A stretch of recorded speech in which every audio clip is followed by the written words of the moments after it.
It's Red Eye Radio. Talk about everything from politics to social issues and news of the day. Whether you're up late or you're just starting your day, welcome to the show.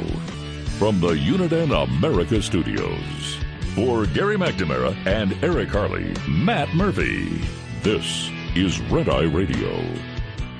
All across America, it is Red Eye Radio, and depending on which side of the country you're on or where you might be watching or when you might be listening, we say good evening or good morning. My name is Matt Murphy, and it is an honor to be in for Gary and Eric as they have taken the day off, and I appreciate you being with us. Whatever amount of time you're able to give us, we're certainly appreciative of that. We've got much to do and much to discuss this evening. If you don't know who I am, and as a way of introduction, I say that I broadcast from Nashville, Tennessee on Super Talk 99.7 WTN.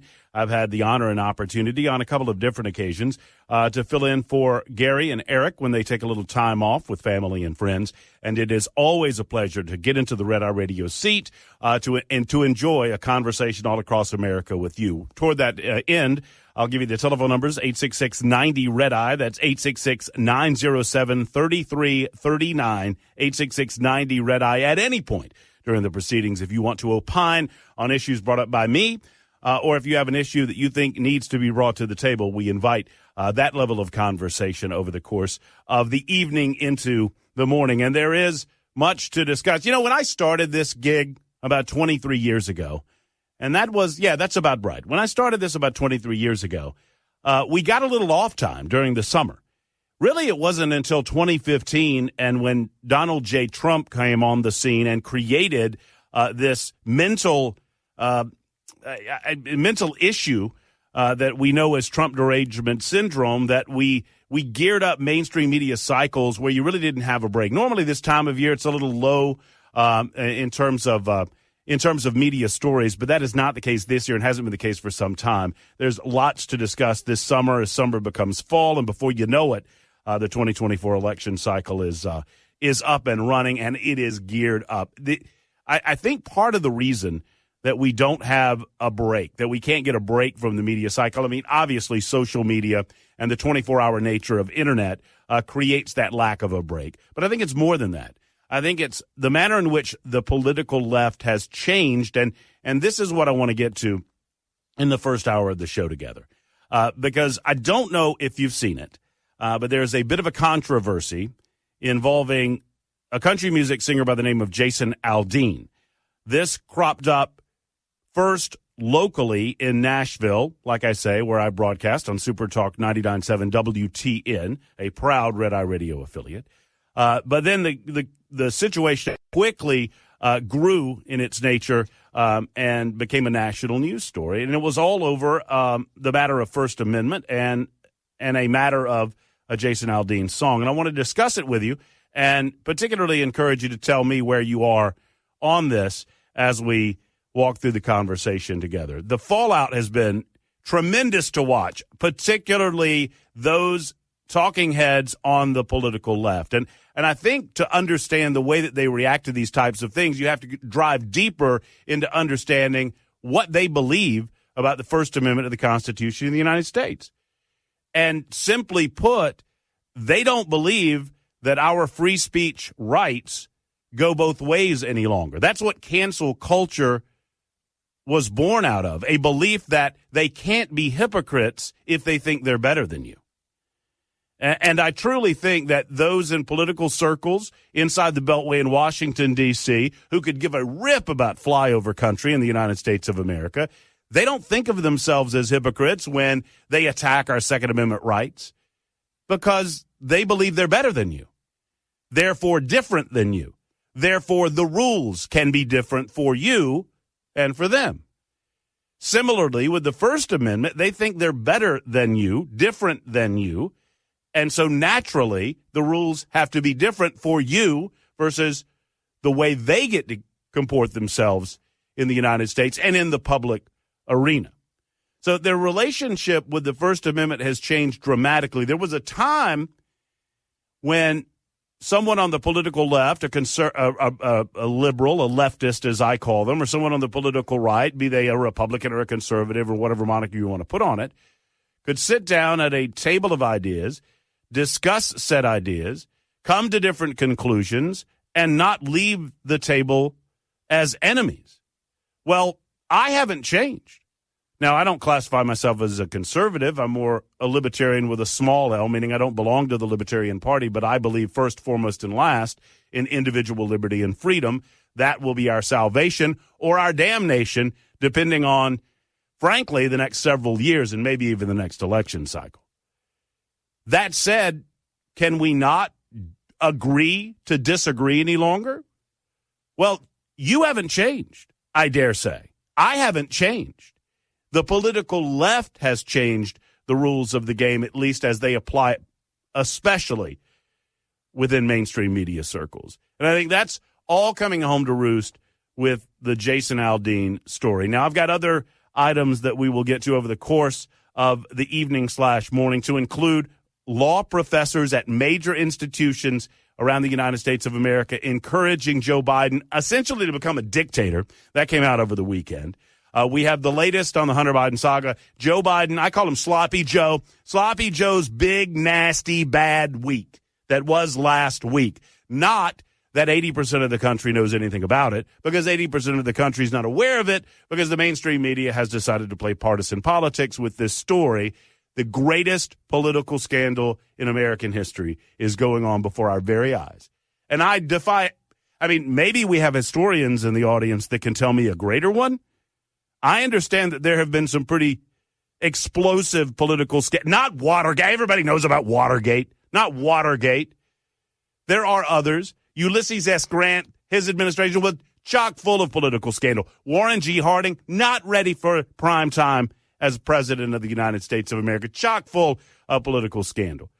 But I cannot think of one greater than the president of the United States of America. Well, as vice president, he's now president. But as at the time that he was president of the vice president of the United States of America, he facilitated bribery schemes enriching himself and his family members, and he did so on the back of the public trust. But we'll get into that in just a few moments. First and foremost, let's talk about Jason Aldean. Now, if you're not a fan of country music, if you are, you're probably aware of the song. The song came out last May, and it's called Try That in a Small Town. Recently, Country Music Television, which last I checked still was their headquarters right here in Nashville, Tennessee, is now saying they'll no longer air the music video because it's too hot to touch. Too hot for them. After critics claimed that it contained, lyrics that it didn't contain, by the way, glorifying gun violence and traditionally, quote, racist ideas. Now, CMT refuses to say why they pulled the music video, except that, you know what, no comment, we're just moving on, we're not playing the music video. The song itself came out last May. The music video came out this past week, and it's almost become a First Amendment litmus test. Or it might even be better described as one of this called the Rorschach tests, where they hold up the ink blot in front of you, and what you see represented in the ink blot says a lot more about you than it does necessarily about the ink blot. Because I read the lyrics to this song, and the message is pretty simple. The simplicity of the message is this: don't come up in here with all of that. We're not going to put up with it. It is a reflection of, the song was born and inspired by some of the riots that went down in the summer of 2020. But I think the genesis and the nature of the rioting that happened in 2020, you have to go back a little further than that to understand how things slowly and surely have changed over the past 10 years with regard to how the media treats these stories. I point to Ferguson, Missouri, as almost a starting point of this new media outlook on how to treat stories and how to create narratives of their own liking and how to diminish narratives that they don't particularly care for. And it spills over into the political world. But if you point to 2014, I think it was 2014 in Ferguson, Missouri, and I might have the year wrong. It was involving the death of Michael Brown. Remember this story? and how the media treated the riots that followed the story, a story that was propped up and built on a lie? I want to talk about that in relation to how the media treats stories like this, Jason Aldean. There's a connective tissue between Michael Brown's death and the accusation that Officer Wilson killed him on the streets of Ferguson, Missouri in cold blood. I think there's a direct correlation. There's a line of thought that leads directly to how the mainstream media tries to facilitate cancel culture along the likes of Jason Aldean, because there are plenty within the media that have decided for themselves that Jason Aldean, because he's white, because he's involved in country music, and because he wrote a song standing up for the values that he believes in, that he's a racist and should be canceled. They don't engage at the table of ideas any longer. They simply want to push you off the island, to make you a non-person if you have the audacity to disagree with them about certain things. This subject matter reminds me of an old William F. Buckley quote. I'll mangle it, but it goes along these lines, that liberals are groups of people that claim to be tolerant of all other perspectives and points of view, and then are shocked, dismayed, and appalled to discover that they are any. So we'll get into all of that in the beginning hours of Red Eye Radio this evening / morning, because it's a fascinating study as to how we got here, starting with Ferguson and leading over to Jason Aldean. That we'll do in just a moment. 866-90-RED-EYE is the telephone number. That's 866-90-RED-EYE. This is Matt Murphy on Red Eye Radio. On a hot summer day, the last thing you want to feel is a blast of warm air when you turn on your air conditioning. A malfunctioning AC system will leave you uncomfortably shifting in your seat. Not to mention, it can affect the safety and performance of your entire vehicle and your productivity. When issues with your AC system begin to occur internally, your truck will give you some warning signs. Those include a noisy compressor and a lack of water dripping from the cab drain tube while your AC is running. If you experience either of these warning signs, you should have your AC system inspected by a professional technician immediately. Listen to your truck and invest the time now to avoid spending more time in the shop later on. This report is brought to you by Shell Rotella. Shell Rotella, with advanced synthetic technology, is designed to help keep your rig running with more mileage and less maintenance. Lines open for your calls. 866-90-RED-EYE on Red Eye Radio. Red Eye Radio, no Gary, no Eric, Matt Murphy in with you. Thank you for being with us. 866-90-RED-EYE. That's 866-90-RED-EYE all across America. Would love to hear from you. I believe the new media narrative on how to create perception and try to warp reality started. My demarcation line was in the summer of 2014. And I want to go from there to here and apply it to how I believe they're treating stories like the Jason Aldean story, and how why mainstream media in America, the political left in America, why they fear the Jason Aldeans of the world to the point that they want to cancel them. They want to destroy them. In 2014, we were force-fed a false narrative that a criminal by the name of Michael Brown was shot in cold blood by Officer Darrell Wilson. Shot in cold blood for doing nothing other than being black in the streets. Remember the rallying cry. Hands up, they told us. Don't shoot. Now, obviously, it's a tragedy anytime a police officer has to pull their weapon and fire on an individual because that individual is a threat to other citizens or to the officer themselves. But the evidence clearly bore out that that was the case. However, because it was a white officer and it was a black individual, the media did not allow the facts to escape Ferguson, Missouri before they determined what they wanted the narrative to be. And it created an emotional turmoil in Ferguson, Missouri, to the point that people burned that city to the ground.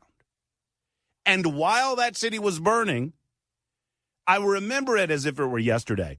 I call them #NeverCNN. I call them this because I don't want you to watch CNN. CNN is a garbage network full of garbage people spewing, well, garbage. I'll watch so you don't have to. I consider it an occupational hazard. I do it as a gift for you. And then I report back on what I see. But I remember this. Remember the CNN reporter? It might have been Jason Garrett. CNN reporter standing in front of a burning Walgreens telling us that, well, most of these protests have been peaceful in nature. Meanwhile, private property is burning to the ground in Ferguson. Ferguson will never be the same. The media jumped on the narrative that suited them. They jumped on the narrative that they wanted to be true. Turns out the vast majority of the information that they were spewing out in the initial days and weeks following the shooting of Michael Brown was erroneous. Michael Brown he committed a strong-arm robbery at a convenience store. Michael Brown charged a police officer, tried to steal his gun for the purpose of, we believe, shooting and killing him with it. The Barack Obama administration initiated a federal treatment of all of this. The feds got involved. Eric Holder got involved. And ultimately, Barack Obama's Department of Justice concluded that Officer Wilson did nothing wrong. The media considered that a failure inasmuch as the truth actually escaped their reporting in 2014. And I believe it created in their minds a shift of narrative that continues to this day. That if there is something that they choose not, that they don't believe in, they choose partisan politics or they choose the culture politics of the day over the truth. If they ever had any semblance of truth in them, and I'm talking about I'm talking ABC, NBC, the alphabet soup networks, non-Fox, although Fox can slip into this mode as well. There are a few television outlets that, become exceptions that prove the rule. But for the most part, if it does not fit the narrative, it doesn't go on the screen, regardless of what the truth might be. And so let's flash forward to the summer of 2020, where this manifested itself again in the form of racial riots all across the United States of America in the aftermath of the killing of George Floyd. Now, I understand that there is debate about the drugs in his system and how much the drugs in the system caused the death of George Floyd, but no reasonable person looked at what happened with George Floyd in the aftermath of what happened and said that that was acceptable. I don't know of any reasonable person that said that. There might be some loons out there, sure. But that did not stop the mainstream media from creating a narrative that white cops were out of control, which fueled and flamed the fires of rioting across the United States of America. In the midst, by the way, of a pandemic that we were told was going to kill us all if we didn't stay inside and triple mask up, right? And how did the mainstream media cover these riots? They acted as if, there's nothing to see here. It's like the meme, you may have seen it, where the little cartoon dog is sitting at his little cartoon dog kitchen table, and he's sipping his little cartoon dog coffee, and he's got his wide eyes, and meanwhile, the entire kitchen is on fire, and he goes, this is fine. This is just perfectly fine. Nothing to see here. That's the way the mainstream press treated the riots in the summer of 2020. Well, this has everything to do with Jason Aldean's response in Try That in a Small Town, because the imagery is being brought back up and the mainstream media is being forced to face the imagery of the riots that occurred, and they would prefer that you just forget about it. We're going to share some of the song with you, or at least lyrics of the song with you, coming up in just a moment, and take your telephone calls on the matter. The political left, man, Democrats got it good. They're not treated to the same standard. Not at all. Not at all. 866-90-RED-EYE, 866-90-RED-EYE. Matt Murphy in for Gary and Eric.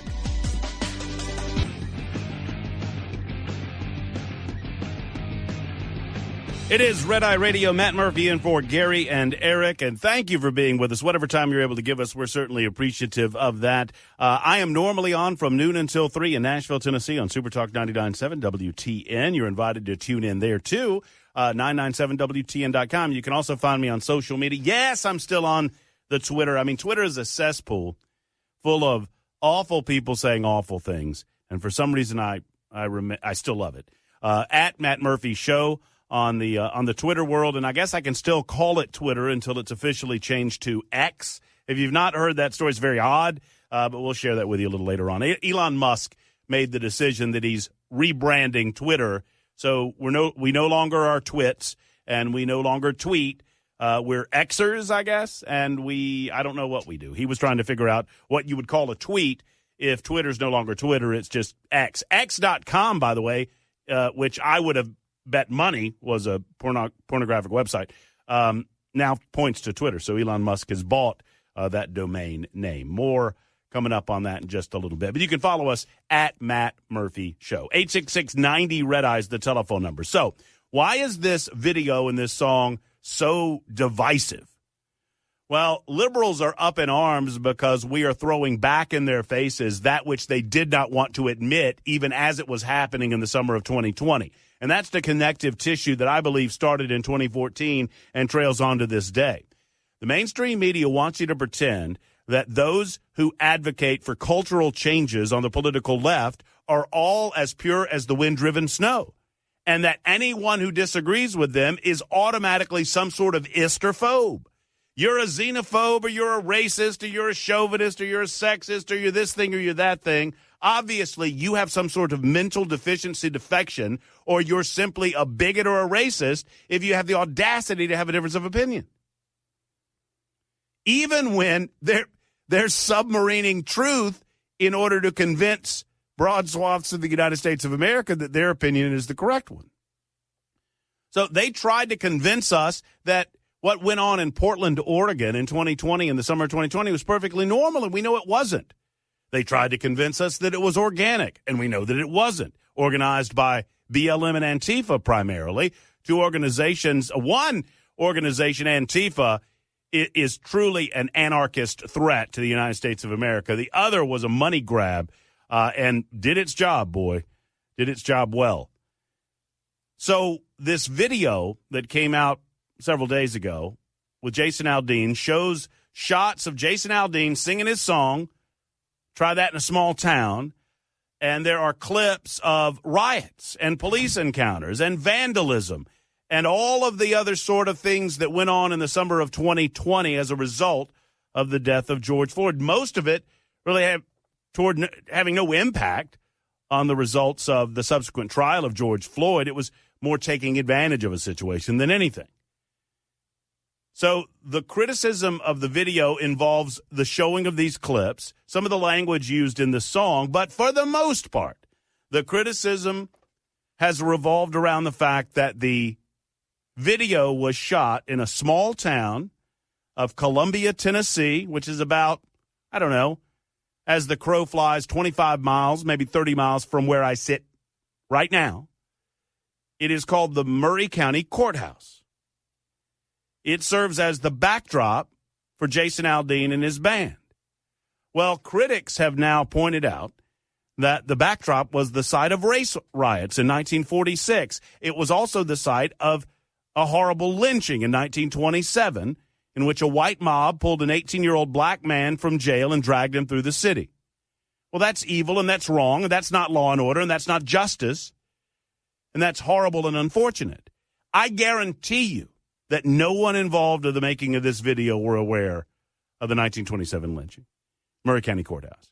But liberals, they don't care about any of that. They're using that fact as a bludgeon against Aldean and a bludgeon against the song, and it has no bearing or resemblance on the song itself. So what's the big deal about the song itself? Well, I'll sing you some of the lyrics. No, I won't sing to you. I'll share some of the lyrics. Sucker punch somebody on a sidewalk. Carjack an old lady at a red light. Pull a gun on the owner of a liquor store. You think it's cool, will act like a fool. If you like, cuss out a cop, spit in his face, stomp on the flag, and light it up. Yeah, you think you're tough. Well, try that in a small town. See how far you make it down the road. Around here, we take care of our own. You cross that line, it won't take long for you to soon find out. I recommend you don't. Try that in a small town. The song goes on, and this has leftists all in a tizzy as well. Got a gun that my granddad gave me. They say one day they're going to round up Well, that bleep might fly in the city. Good luck. Try that in a small town. See how far you make it down the road. Around here, we take care of our own. You cross that line. It won't take long. There's the chorus again.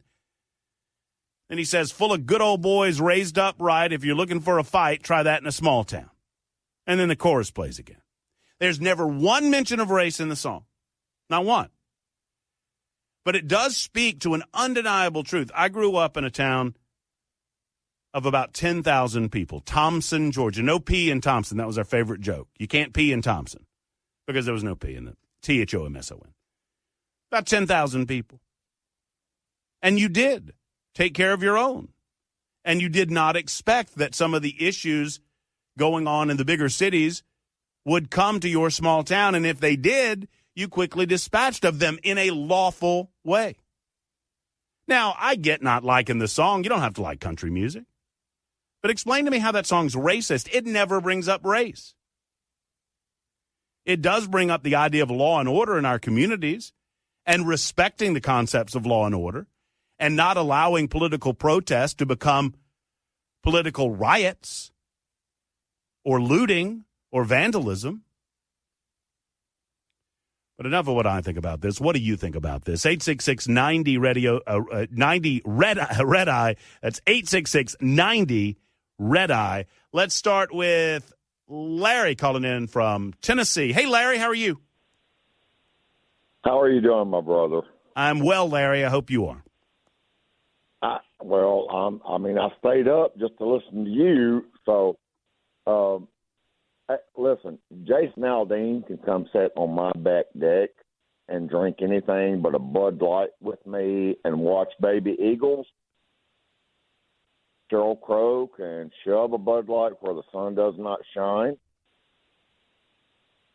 But she would probably enjoy that, even though she only likes to use one sheet of toilet paper. Well, that's true. She did tell us if we wanted to save the planet that we needed to use one square per visit. But I have had family members now disown me because of my view about this song. There is not one thing in this song about racism. No, once again, the truth and the point I made earlier regarding Ferguson and as it led to the summer of riots in 2020, the media has decided that they don't have – there's nothing in it for them to defend the actual truth. They don't have to because sadly enough of the population – and Larry, thank you for the call. I appreciate you.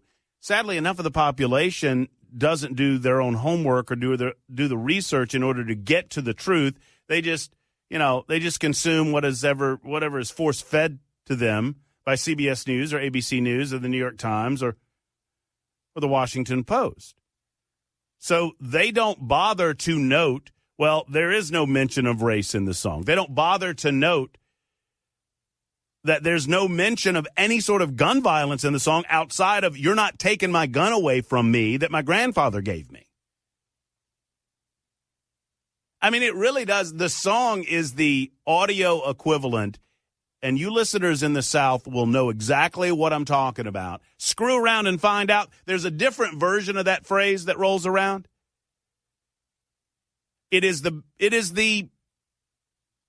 is the audio and video equivalent of that old saying that's been going around for years. You mess around and find out. We don't put up with that around here. Is there anything wrong with standing up for oneself? And isn't it interesting when we do how the general public or how the leftist public reacts to it by immediately calling us racist people? Mike is next up in West Palm Beach. Mike, thank you for joining us on Red Eye Radio. Good evening. Or morning. Good evening. How you doing? I'm doing well, Mike. What's on your mind? Talk to me. Well, now I live in South Florida, and I'm in a rural area, and I have personally said on many occasions with rioting going on, it's funny that they don't try doing that where I live.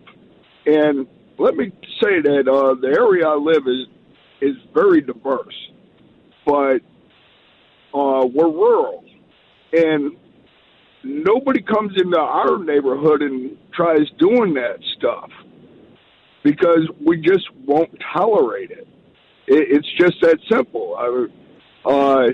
Now, I listen to country, not exclusively, and I'll be honest, I didn't even know this song existed until I was on YouTube, and I like to do the reaction videos, and I see all these people reacting to this Jason Aldean controversial song, so I gave it a listen.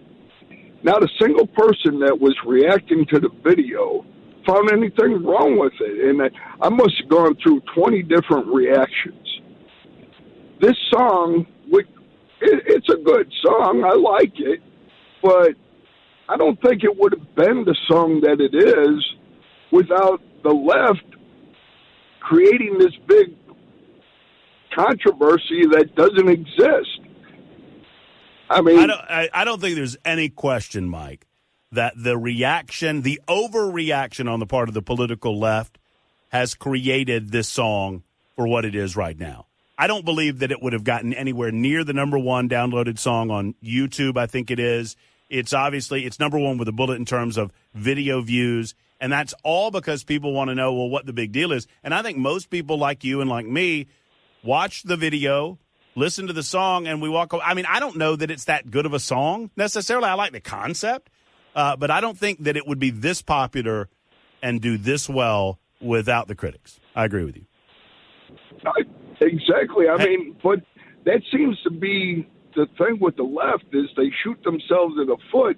They pick something and they make it controversial, and everybody's like, well, what's the controversy about? Well, it goes back to my rule number one, Mike, for political liberals. My rule number one for leftists, they always overplay their hand. When they think they have a winning hand, they overplay it. And they also, rule number two, think that the American public is stupid. Thank you, Mike, for the call.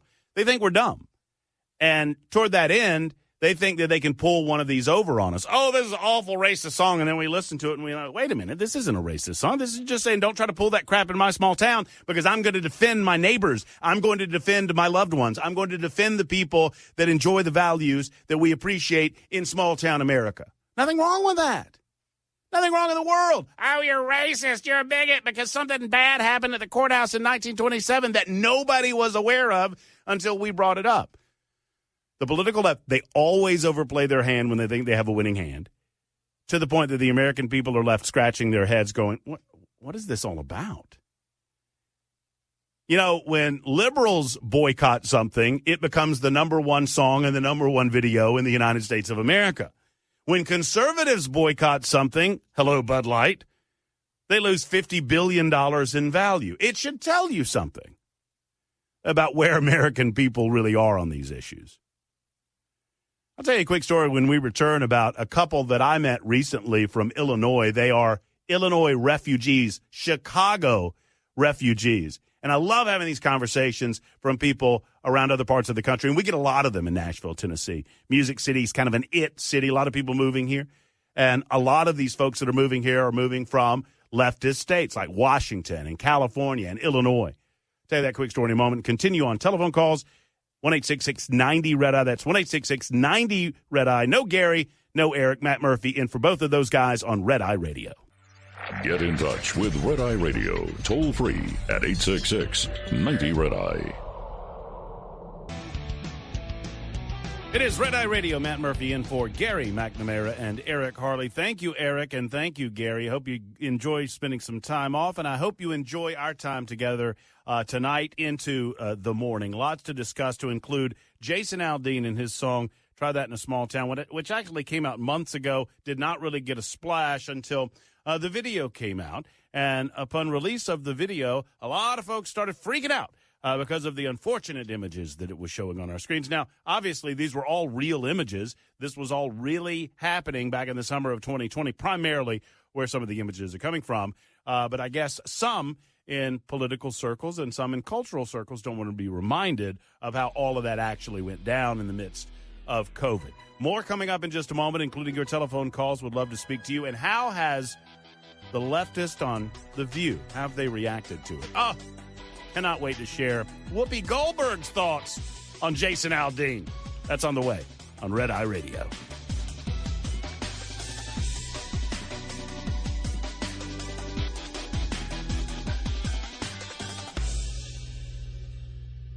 This is Red Eye Radio on Westwood One.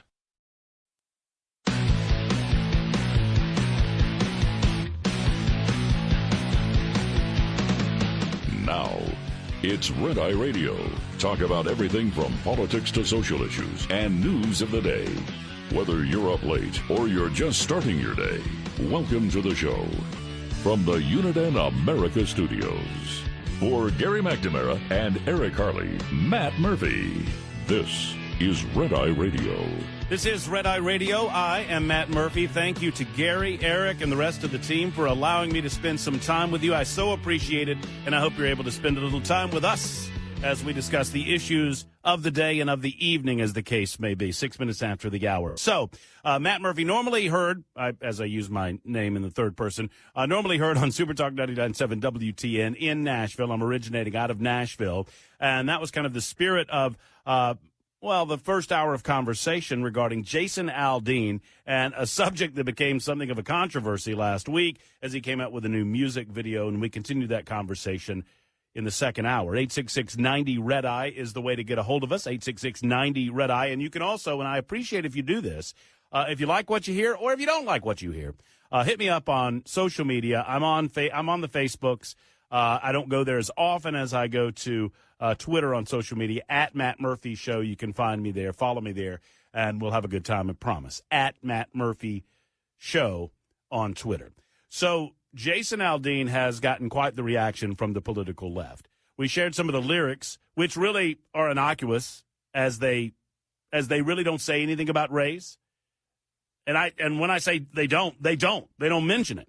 They talk about living in a small town and don't bring some of the big city problems that we've seen over the last several years to our small towns. Otherwise, you're going to get a much different reaction. We don't put up with lawlessness. We don't put up with flaunting the concepts of law and order. We don't put up with a disrespect for our basic belief structure and our community standards. But leftists and their relationship with the First Amendment, it's been souring for any number of years. And I've been saying for a long time on my radio show that the political left and the, quote, cancel culture that has become a part of the political left, they operate in the same fashion as radical Islam. Now, here's what I mean. When, in the aftermath of 9/11, when we learned about Al-Qaeda, when we then subsequently learned about ISIS during the Obama administration, we learned that these organizations believed, because of their radical views of their religious faith, that you must either subjugate yourself to them, you must convert to their way of thinking, or they will destroy you. Tell me how that's different from the political left in 2023. Leftists believe that you must subjugate yourself to them. In other words, keep your mouth quiet about your religious beliefs, or your belief in the Second Amendment, or your belief in the sanctity of life, or your belief in, we could go on and on. You keep quiet about it, subjugate yourself to their belief structure, or convert, either willingly or unwillingly, they don't care, or they will destroy you. Now, the manner of the destruction that they engage in is slightly different, in as much as with radical Islam, with Al-Qaeda, with ISIS, they would literally kill you if you were a, quote, infidel. Here, they don't kill you actually, but they want to destroy your career. They want to destroy your opportunity in the United States of America. They want to destroy you as you affect society or culture at all. And there are plenty on the political left that would just as soon destroy Jason Aldean's career because of a song that he came out that they happen to disagree with. Jason Aldean, for his part, has spoken on this, defended his song, Try That in a Small Town. He was at a concert, what was this, Friday night, I guess, the 21st, in Cincinnati, Ohio, saying to his fan base that it's, quote, been a long week. I've seen a lot of stuff suggesting I'm this, suggesting I'm that, said Aldean. I feel everybody's entitled to their opinion. You can think all you want to, but that doesn't mean that it's true. What I am is a proud American. I'm proud to be from here. I love our country. I want to see it restored to what it once was before all this bleep started happening to us. I love my country. I love my family, and I will do anything to protect that. But I created in the first hour a connective tissue between the media reaction in 2014, the Ferguson, Missouri riots, on through 2020, and the tragedy of the death of George Floyd, no doubt about that. And justice was served in that case, but it was not served because of the riots that occurred during that period of time. And how organizations like Antifa and Black Lives Matter utilized those unfortunate events to benefit themselves. Now, speaking to that end, Corey is in Dallas, and he wants to talk with us about BLM itself. Corey, thank you for holding, and good evening or good morning, whatever the case may be. Matt Murphy on Red Eye Radio. Hello, Corey. Hey, how's it going? Hey, I'm doing real quick, BLM in itself is not a corrupt organization. It was set up to actually address issues within the black community, like any organization or any country for that matter. Saying that the organization is corrupt or a money grab is like saying America itself is corrupt, and just because you got corrupt politicians in D.C., it's the same parallel. You have bad apples in any organization that's in this country, and then with the Aldean thing, if they had to show clips of the January 6th and the riots, it never would have been an issue. But it seems like there was a quote-unquote low-key political message being sent. That's the issue that the left has with it. I'm an independent, and I think for myself. I agree with that. I think, Corey, that's a good point, actually. And I want to circle back to the BLM thing, but the point that you just made, I think it would have been fascinating if he had included a 10 or 20-second clip of some of the worst of what went down on January 6th within the context of the video and interspersed with, you can do the 2020 riots, Portland, Oregon, or Minneapolis, Minnesota, or whatever, and then throw one of those in there. I would be real curious how folks would have reacted to that. Yeah, but I'm just saying that's where it makes it look like, okay, this is what you're trying to attack, even though you're trying to say, try this in a small town. That's fine and dandy, but it looks like it's pointing towards people that don't look like you. Well, no, I mean, I think what it's pointing to is the idea that our larger cities, which yes are largely run by Democrats. I think outside of Miami, Florida, the top 50 cities in America in terms of population are run by Democrats, but I mean, I think it's more of a simple reflection that our bigger cities are going to hell in a handbasket, Yeah, but what this may surprise you to an extent. Most African Americans are not Democrats. We're not Republicans. We look at things as trying to take the best of whatever politician that fits our goals, just like anybody else. Corey, let me ask you this. Hold on, let me ask you this. I wish that were true, but statistically, it just doesn't bear out statistically. African Americans vote over 85% of the time for Democrats. I'm gonna tell you the reason why. The reason why is you don't have. It's just now starting to turn, and you'll see the stats. You don't see very many Republican candidates coming into African American neighborhoods trying to win the vote. African Americans look at it like, hey, this is the only person who reached out to me. They might as well get my vote if I'm participating in the process. That's the way it looks. Yeah, a lot of GOP candidates do not walk the neighborhoods or anything and try and solicit the African American vote during election season. Do you think, and I ask this question sincerely, Corey, as someone who's identified himself as an African American, do you think Trump scared the Democrats with regard to trying to break through some of that, which is why they went so hard on him as a quote-unquote racist? Nah, most black people like Donald Trump. See, the thing that what people don't understand, Trump had a relationship with African Americans way back in the 80s when he was the only business person that would loan to African American corporations or African American companies or African American entrepreneurs that were trying to start businesses in New York. He was one of the only people. Big banks like J.P. Morgan or small banks, they wouldn't loan to African American business people, and Trump was the only person. I love it. I mean, and dead on. Now, obviously, he had some of his issues. Central Park 5 was an issue for Donald Trump, where he was accused by Al Sharpton and others of racism. But be that as it may, I would agree with you more broadly that there were inroads that had been created within the African-American community long before he decided to run for president. Now, in the time that I have left, I want to circle back to this, Corey, because you said this, and I want to make sure that I create a distinction between the concept and one of the brilliant ways that Patrisse Cullors pulled one over, in my opinion, on the American people was the name Black Lives Matter, because who doesn't believe, what normal human being with sensitive to all of our needs in the United States of America doesn't believe that Black Lives Matter, just like white lives matter, just like brown lives matter. So the name in and of itself, I think, was a snow job.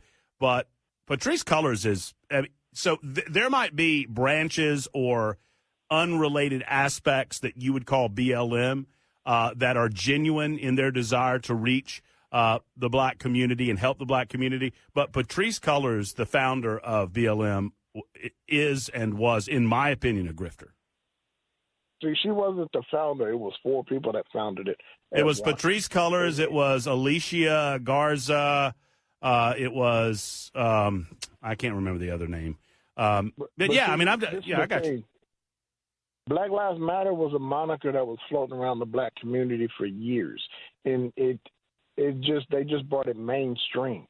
The concept of Black Lives Matter was brought up with the historical concept from Jim Crow, slavery, the whole reparations movement, and everything. It was addressing all of the death and destruction, such as like Tulsa race riots and everything like that happened in the black community for legit reasons. And it was addressing and trying to figure out some kind of economic means of getting the community back on a financial footing. Because when it comes to most communities and most ethnicities, they usually have, number one, like immigrants, they have a power base where they can go back to and get financial benefits.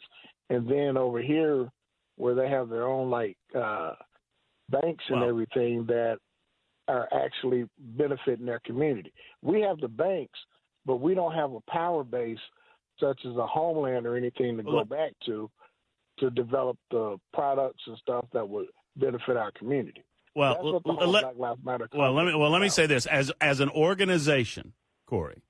The Black Lives Matter Foundation, they incorporated in 2017. They raised $90 million. Patrisse Cullors became a multi-millionaire, and the black community did not get zilch out of it. Zilch. Corey, thank you for the call. So as a concept, I think if you refer to BLM as a concept, I think we can get on the same page. As an organization, these people are trashed. I don't believe that they had any interest in helping the black community. They had an interest in helping themselves. That's my belief, my opinion. It is 19 after the hour. Matt Murphy on Red Eye Radio. Smart owner-operators make every single week as profitable as possible. One trip is not enough time to be considered profitable or unprofitable, and an entire month may be too much time to manage. 1 week is the right amount of time to deal with efficiently. To do so, look at the advantages and disadvantages of every day of the week. Match trip length to the optimum day of the week. Plan to deliver on the day you have the best opportunity of getting a load. Your personal weekly plan will vary depending on the weekly delivery flow cycle of your region, typical length of haul, personal requirements, and other factors. What's important is to have a specific weekly plan that helps you be successful. Owner-Operator Business 101 is provided by Shell Rotella with advanced synthetic technology. For more information, go to overdriveonline.com to the Overdrive's Partners in Business section of the website for more detail on Business 101 and many other topics. Lines open for your calls. 866-90-RED-EYE on Red Eye Radio.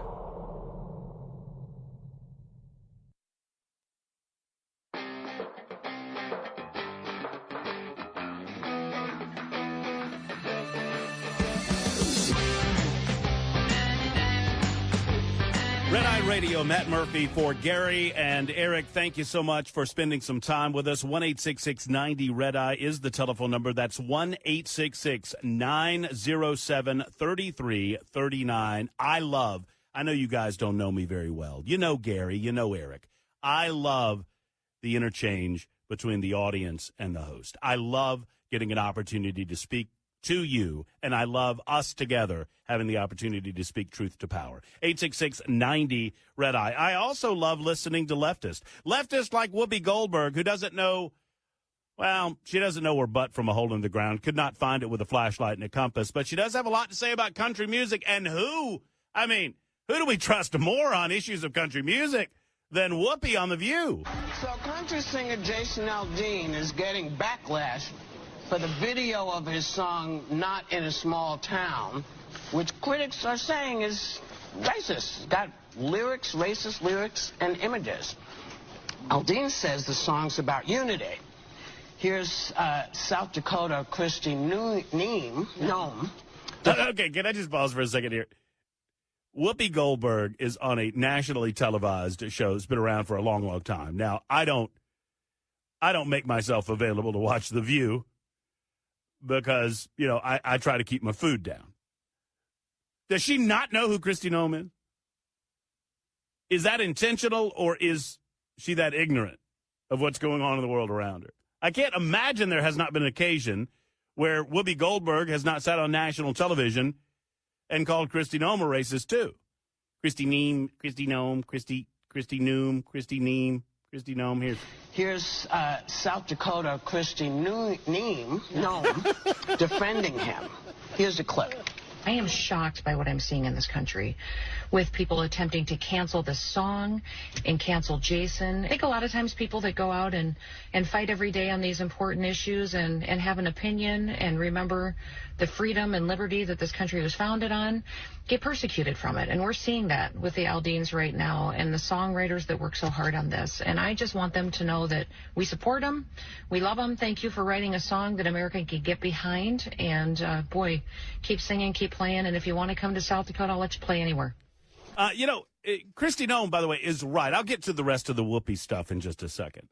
But it occurs to me that what bothers the political left more than anything, there are people that are standing up saying, you know what, we're not going to put up with this lawlessness anymore. Not around here.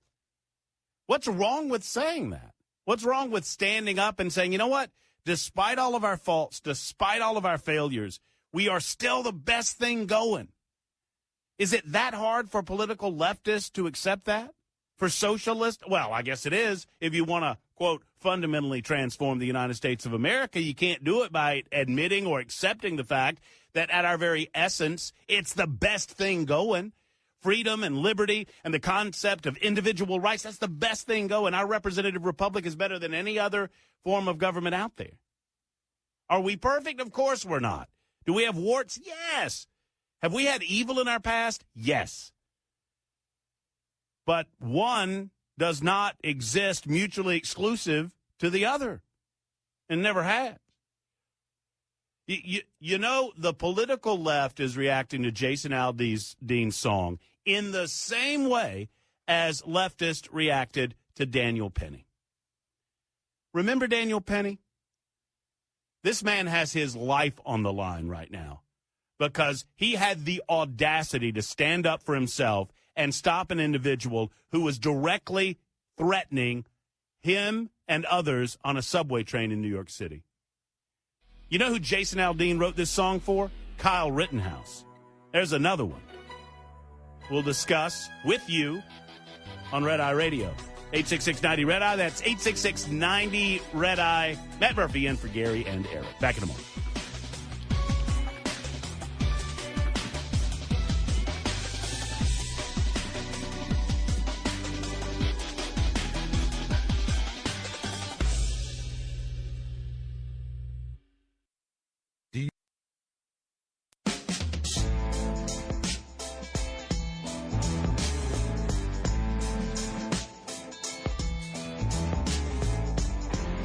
Red Eye Radio from the Uniden America Studios. Now for Gary McNamara and Eric Harley, Matt Murphy.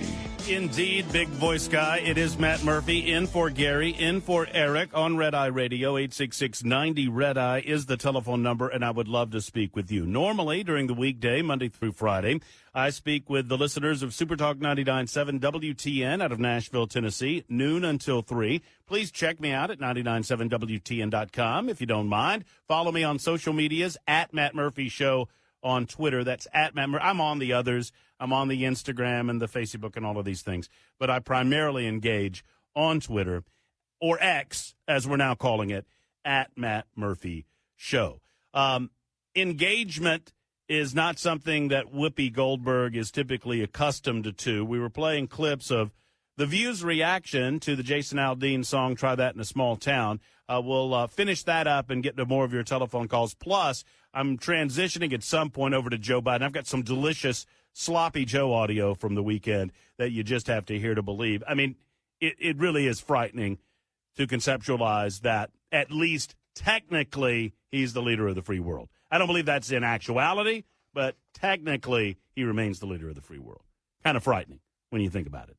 Speaking of frightening, here's Whoopi Goldberg, her thoughts on a subject she knows absolutely nothing about. But, you know, it is what's going to stop. I mean, it's not like that's not what she's been doing for the last 20 years. You let him play anywhere? You own South Dakota now? Listen, you know, there are lyrics in the song, and I think, you know, he talks about life in a small town, and it's different, you know, and he shows these images. He's got folks. I mean, I honestly will tell you, I don't think Whoopi Goldberg has any clue what she's talking about. I don't think she's ever seen the video. I don't think she's ever listened to the song. She's reading off of a blue card that was handed to her by producers. She read over them 20 minutes before the show, plopped her butt down and did the show, and has never done a modicum of research about this song. That is my suggestion to you. That's why she's fumbling over herself to try to figure out how exactly this is racist. From the Black Lives Matter movement, and he's talking about people taking care of each other. And I find it so interesting that it never occurred to Jason or the writers that that's what these folks were doing. They were taking care of the people in their town because they didn't like what they saw. Just like. Okay, so Whoopi Goldberg is suggesting that BLM and Antifa, they rioted, burned things to the ground, and looted so as to take care of the citizens of their town. Mm-hmm. Tell that to the citizens of Kenosha, Wisconsin. Tell that to the citizens of Portland, Oregon, or Seattle, Washington, law-abiding citizens, or Minneapolis, Minnesota, or Baltimore, Maryland, where the mayor of Baltimore at the time said, well, you got to give them a little room to destroy. That's nonsense.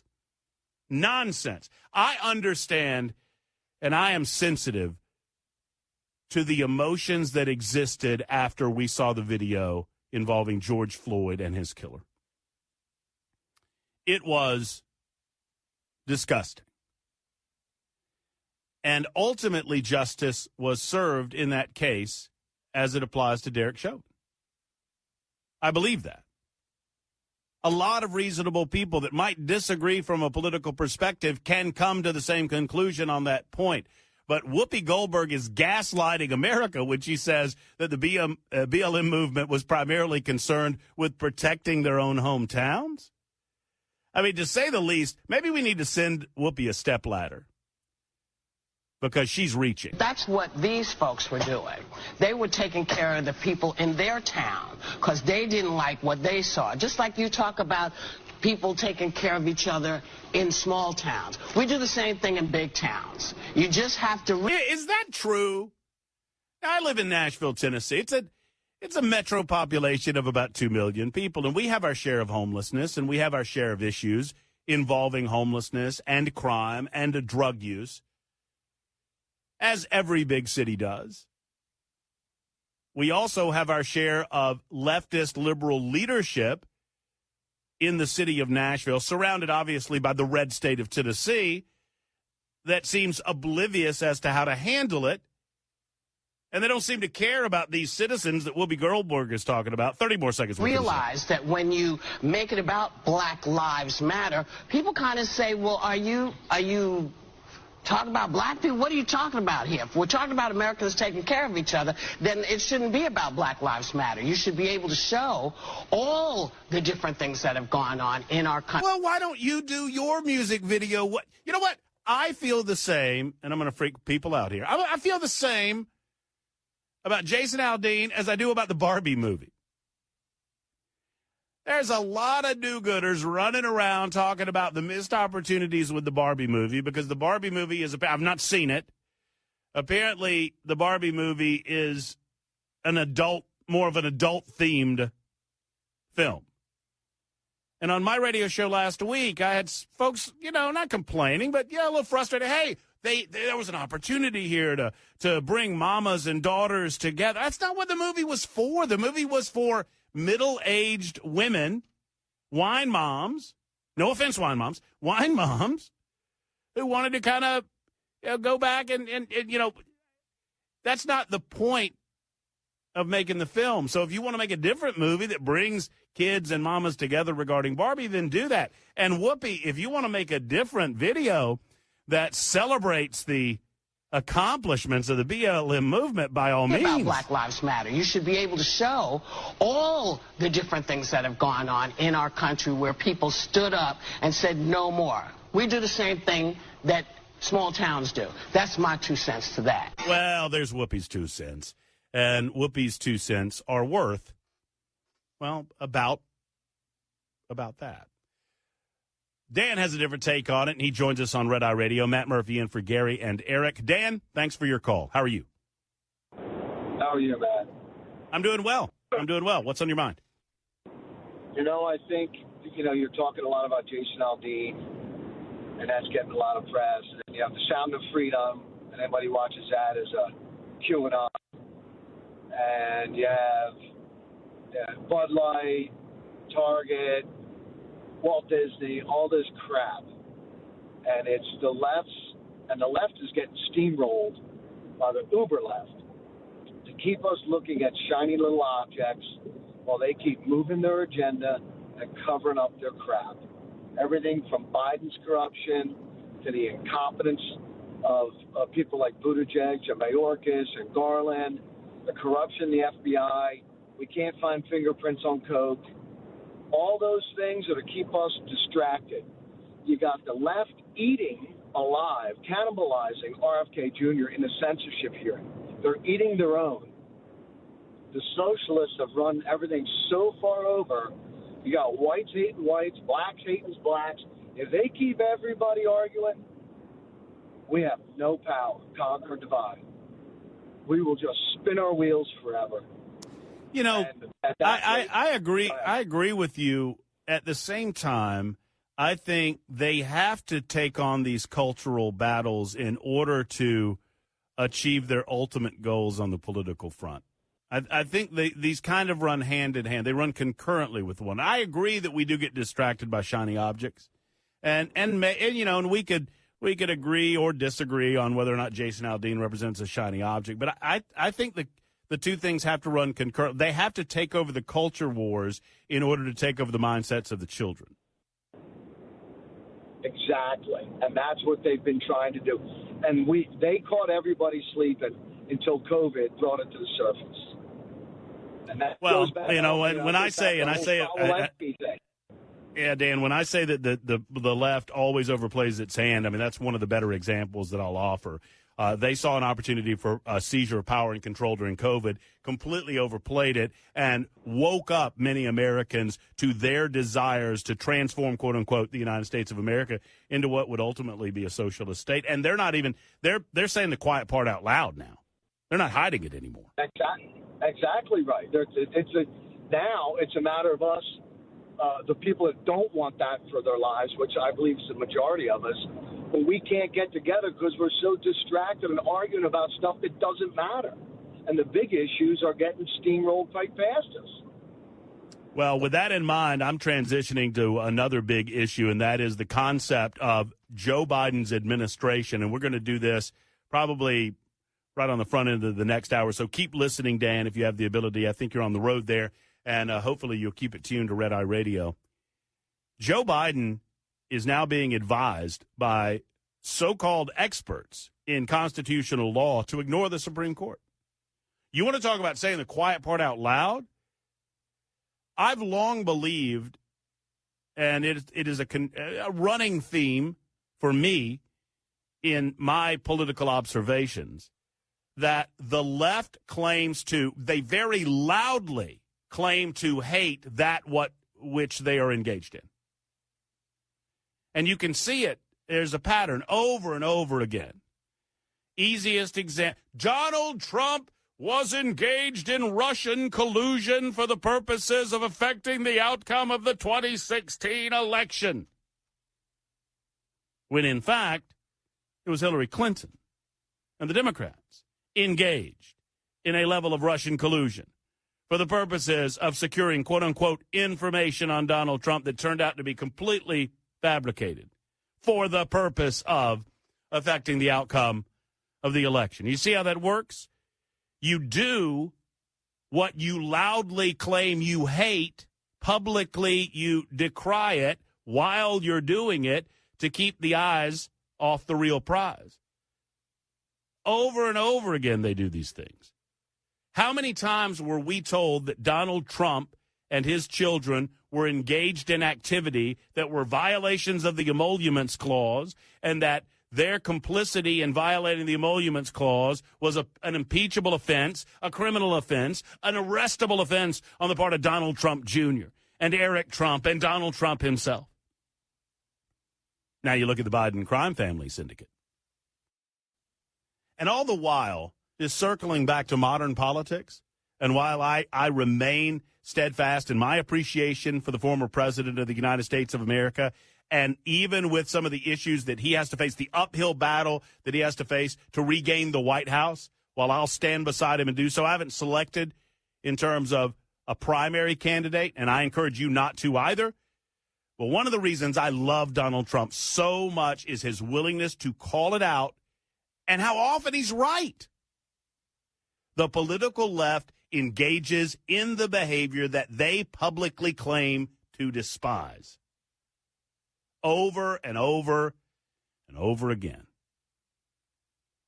866-90-RADIO, that's, why do I keep saying radio? 866-90-RED-EYE, there you go, because it's Red Eye Radio, and Matt Murphy's in for Eric and Gary on Red Eye. Get in touch with Red Eye Radio, toll free at 866-90-RED-EYE.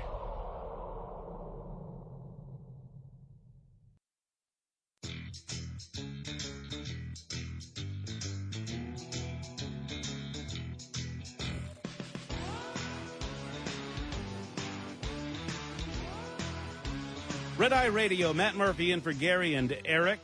1-866-90-RED-EYE, 1-866-90-RED-EYE. Listen live at redeyeradioshow.com. And listen to me Monday through Friday, noon until 3 on Supertalk 99.7 WTN out of Nashville. Speaking of Nashville, here comes Rick, who joins us to talk about the Jason Aldean tune. Hey, Rick, what's on your mind? Hey, Matt, how are you? I wanted to just mention here, just a little perspective. Can I make a couple of comments and not be cut off? Yeah, well, we got 2 minutes. Okay. Well, I guess I'll just cut to the Jason Aldean thing then. Basically, the inference is that people might be offended by is that they were they were referring to African Americans were the ones that were rioting in the video, and that's offensive to the African American community. But as I told a person that picks up the phone to check in the callers, the riots that occurred in 2020 were not just African Americans. It was white African Americans. So you can't look at it that way. It's just lawlessness, and it didn't have to happen. Agreed. Yes, absolutely. It did not have to happen. And we saw it. It was only 3 years ago. They act as if we don't remember what we saw with our own eyes. Sure, there were a lot of black people rioting. There were a lot of brown people rioting. There were a lot of white people rioting. I mean, so and Jason Aldean makes no reference to any of that. He just makes a reference to don't bring any of that to us. And if you do, just understand that you're not going to like what you get back in return. And one quick comment: that all the left, all they talk about is negative things against the right, and they omit, like the hearings last week. CNN, MSNBC did not even show it. They didn't have it on the air. And Newsmax, Fox, they were showing it live. It was live. It was newsworthy. But they just want to be in denial, just like this video or whatever. And well, most of them, we all know, did not vote for Trump in the 2016 biggest election. political scandal. It's a great transition, Rick, because I'm about to get into the biggest political scandal in American history, which is ongoing before our very eyes right now. And we'll discuss it on Red Eye Radio.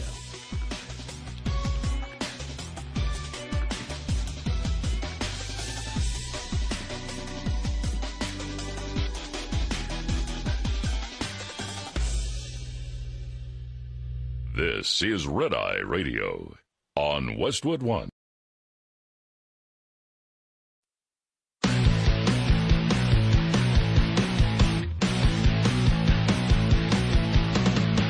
Now, it's Red Eye Radio. Talk about everything from politics to social issues and news of the day. Whether you're up late or you're just starting your day, welcome to the show. From the Uniden America Studios. For Gary McNamara and Eric Harley, Matt Murphy. This is Red Eye Radio. Pardon me, big voice guy. And as the guys would say all across America and around the globe, it's Red Eye Radio. I am Matt Murphy. Filling in for Eric Harley, Gary McNamara. Eric and Gary will be back Monday night, Tuesday morning show. You can find me normally in Nashville, Tennessee at Super Talk 99.7 WTN. Been here for about 2 years. Birmingham, Alabama before that. Noon to 3 is where you'll find me on Super Talk. Go to 997WTN.com. If you're so inclined, you can also follow me on social medias at Matt Murphy Show on Twitter, or should I say on X, because that is what Elon Musk is rebranding Twitter. Maybe we'll get into that story down the road. It's for me, it's a little bit of an odd brand. Twitter's just fine. I don't mind the brand Twitter, but you know what? Elon is a much more rich and much smarter guy than I am. 866-90-RED-EYE if you dare to opine, if you care to opine. 866-90-RED-EYE is the telephone number. That is 866-907-3339. And we'll jump back on the phones coming up in just a couple of minutes. It is, in one humble man's opinion, mine, the greatest political scandal unfolding before our very eyes in the history of the United States of America. And broad swaths of the mainstream media are attempting to gaslight you into believing it's not going on. But the evidence is too great. I've long said that if the long-term legacy of Donald J. Trump will be his Supreme Court nominations, and there's a story out today indicating that the political left understands that, because they're trying to destroy that institution as well. The one and only legacy of the Biden administration, I believe, will be this story. If the mainstream press allows it to be told, if they're not corrupted to the core, to the point that they will hold on to this effort to try to submarine the story so as the majority of the American people don't find out about it. Now, obviously, we on the interactive medium that is talk radio have been discussing this matter for some time. And I've cautioned my audience, and I want to caution the Red Eye Radio audience, not to get bored with this story. I understand that you've been there, done that. I understand that you know broad swaths of the story I'm about to tell you backwards and forwards. but we must continuously go back to it and repeat it and not get bored by the details, because to get bored is to become immune or numb to what's going on before our very eyes in the White House and what has been going on in the corrupt swamp for decades, if not generations. At our best, and here's why we must remain vigilant so as not to become immune to it. I believe talk radio is a great hope for the First Amendment and has been for a long time. One of the reasons that I'm so invested in it. I mean, obviously, it's my life's work. It's my career. But I also believe it is crucial to the interest of the United States with regard to individual rights, because we are still a place by which you can come, speak your voice, allow your voice to be heard, and to get feedback on positions on issues. We are the electronic public square. But as good as I believe this medium is, as interactive as it is, as personal as it is, understand at our best, we reach 20% of the people. That's not a knock on radio generally or talk radio more specifically. 20% is a pretty good number. And I know that I'm overgeneralizing when I say that, but it's about right that at our best, we're reaching about 20% of the population with information. We have to get to more people that aren't paying the amount of attention that you and I pay, especially on this issue of public and private corruption. The investigation into the Biden family, everything we believed to be true is coming true. It turns out to be true. Everything. From the FBI submarining the story. The FBI knew, by the way, that the Hunter Biden laptop was real. They knew in 2019, did nothing with it. The FBI has been attempting to pervert this investigation into Hunter Biden from the beginning, and we now have 2 IRS whistleblowers testifying to that fact. So let's talk about the horrible, awful week that was for Sloppy Joe, which is my nickname for Joe Biden, because he is pretty sloppy in a lot of different ways. The congressional testimony from the 2 IRS whistleblowers last week established a number of things. The investigation, first and foremost, into the Biden administration corruption, or into the Biden family corruption, where we had millions and millions and millions of dollars flowing into the coffers of the Biden family from corrupt regimes around the world in order to buy influence from Joe Biden, the then vice president of the United States. And what has been theorized by me and many others for years, what you have believed, many of you have believed this story to be true for years. Well, we now know it's real. And it was thwarted by the Biden administration's Justice Department over the last several years. That's unbelievable that this is not the lead story in every news publication in America right now. That you have individuals, by the way, non-political individual. One of these guys has self-identified himself as a gay Democrat. Not the type of guy that you would think would be a setup against Joe Biden or would change his narrative for political purposes. But a couple of things. One, the corruption's real. It's not imaginary.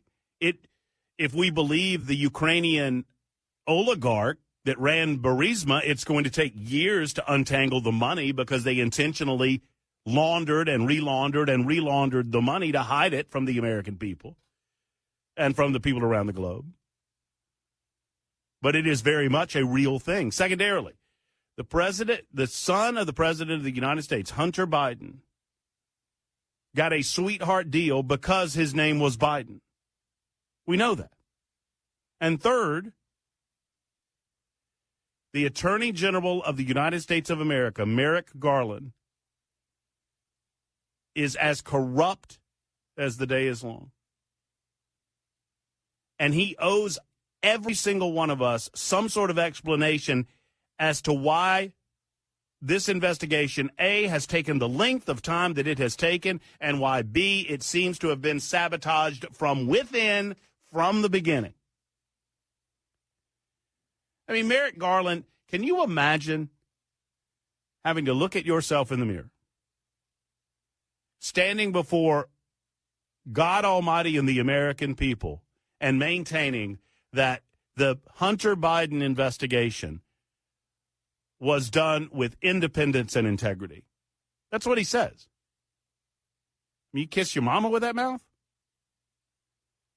So, for those who perhaps missed it, maybe you're on a boat somewhere, just as a recap opportunity, because it merits repeat after repeat after repeat until we drive it home, until the American people understand the nature of this political scandal. Joe Biden, as vice president of the United States of America, was using his power and influence to enrich his family, his brother and his son in particular. The two FBI whistleblowers, one, an agent Gary Shapley, and Biden investigation Maine case agent Joe Ziegler, began cooperating with the House Ways and Means Committee several weeks ago. Now, one, Gary Shapley went public months ago. He went public May, end of May, early June. Joseph Ziegler, however, had not been publicly identified until this past week. The agents, now reading from the National Review article recounting the events, the agents recounted being blocked at every turn by the Justice Department and by the prosecutors as they tried to go about routine steps that investigators would take in any case, or at very least any case not involving politically connected suspects. The investigation was then slow-walked by prosecutors from the office of Delaware U.S. Attorney David Weiss, to whom the case was assigned in 2018.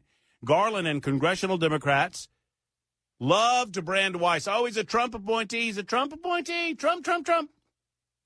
That's Garland's rationalization for not appointing a special counsel because, well, this guy's a Trump guy. Well, as National Review notes, what's conveniently omitted from this version of the story is the fact that Weiss could not have been confirmed absent the support of Delaware's two senators, both of whom are Democrats, Tom Carper and Chris Coons. Weiss reports to Garland, and Garland finalizes all decisions because the Hunter Biden case is a tax matter. The DOJ rules dictate that any tax changes must be approved by Maine Justice. What is Maine Justice? M-A-I-N Justice. Not the state, the concept. Maine Justice is Merrick Garland. So Weiss slow-walked the case using the 2020 presidential campaign as an excuse to instruct the IRS and the FBI agents on the case not to take any measure that might call attention to the investigation. They didn't want to, quote-unquote, influence the election. And after Biden was elected, Shapley and Ziegler recalled being undermined in attempting to uncover more evidence. The day before they planned to conduct interviews of Hunter Biden and other subjects, the FBI alerted the Secret Service that tipped off the Biden transition team. And as a result, lawyers for Hunter and other subjects refused to speak to the IRS. They clammed up. In connection with interviews that were later planned, the lead prosecutor from Weiss's office, Leslie Wolf, forbade them from pursuing investigative leads that could potentially connect the president himself to the Biden family business. In 2019, the FBI obtained Hunter Biden's laptop, teeming with data about all of this, about all of the foreign transactions and Joe Biden's potential connections to all of them. Yet Weiss's office denied the FBI, or rather the IRS agents, access to the evidence. I want you to think about this for a moment. In plain English, you had an investigative team looking into Hunter Biden's business dealings and tax information. And they were denied an opportunity to examine a laptop that belonged to Hunter Biden that had business and tax information on it. You know, amongst all the pornography. And yet the American people are to believe that none of this was corrupt? Every bit of it was corrupt. In early September 2020, Leslie Wolf, prosecutor from Weiss's office once again, denied the IRS access to the laptop. In September, that was in 2019, pardon me. In September of 2020, Wolf agreed with the agents that there was more than enough probable cause to support a warrant to search a guest house at the Biden's Wilmington residence where Hunter Biden was living. I'll tell you what happened with that in just a moment. Take your telephone calls on this. Am I right or am I wrong? Tell me of a political scandal in American history that is greater than this one. You have a president of the United States that, as vice president, shook down a foreign country for $10 million. And that's just the tip of the iceberg. 866-90-RED-EYE. That's 866-90-RED-EYE. It's Matt Murphy in for Eric and Gary on Red Eye Radio. Lines open for your calls. 866-90-RED-EYE on Red Eye Radio.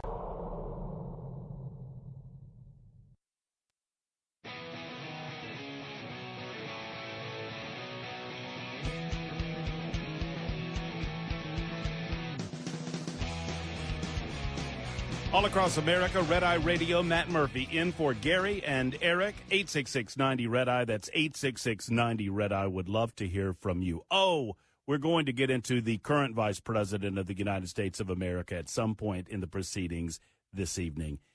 And you won't believe what she had to say over the weekend. I've done a deep dive into her accusations of Florida racism within their school system. I'll tell you my findings coming up in the next 30 minutes or so. In the meantime, discussing what I believe to be the greatest political scandal, the greatest example of political corruption in American history. I mean, we thought the Clintons were good at this, and they were. I mean, don't get me wrong. They were. The Clinton Foundation, it was a total money scrub. But this, it takes the cake. The accusations are simple. That Hunter Biden got a sweetheart deal because of his family name. And that sweetheart deal involved, everything involving that sweetheart deal for tax evasion was all about the monies collected by Hunter and Joe and Jim during the time that Joe Biden was vice president of the United States. And now these claims of autonomy for Mr. Weiss as the final decision maker on whether or not charges should be filed against Hunter Biden, we're learning that it's just a crock. It just wasn't true. And thank you to these two whistleblowers for coming forward, Shapley and Ziegler. They are two of the more experienced IRS agents. Despite what was placed on their plate, they built a case against Hunter Biden, despite the fact that they were blocked at every turn. Even with limited evidence, according to Ziegler from last week, they showed that Hunter Biden had evaded roughly $2.2 million in taxes on $8.3 million in foreign income between 2014 and 2019. The agents and the lawyers for the DOJ tax division and Weiss's office all agreed that this was a felony prosecution. However, last week, Shapley testified, for those who missed it, that a meeting with top investigators on the case at which Weiss conceded that he was not the final decision maker on any of this, despite the fact that publicly he has said that he was. Well, he's changed his tune since these two came forward. Delaware was not the place to file these charges. They could only be indicted in Washington, D.C. for tax years 2014 and 2015, and California for the rest of the time. Weiss explained to the agents that he had asked Justice to give him special counsel authority so he could file the charges. And he had been told no. In other words, Merrick Garland blocked Weiss's ability to file the charges himself. He did so through a man by the name of Matthew Graves, who was the Biden-appointed U.S. attorney at the time. Now, I know that this is a lot to follow, but that's the point. They make it so underhanded and swampy and deceitful and difficult to follow. I mean, like the head of Burisma said, a man whose name I cannot pronounce, said about the tax, or rather about the monies that he had to pay the Biden family as a bribe to get the special prosecutor in Ukraine fired so they would stop looking into Burisma. The Burisma CEO said it'll take you 10 years to uncover that money. And that's the point. So the 2014 and 2015 tax years included that money, the undeclared income from his time at the corrupt Ukrainian energy company Burisma. And according to information provided to the FBI by an informant to Chuck Grassley, after speaking with then Vice President Joe Biden and his son, the Burisma founder placed Hunter on the company's board, paid him over $80,000 a month, a rate that reportedly was roughly halved once Joe Biden was no longer vice president.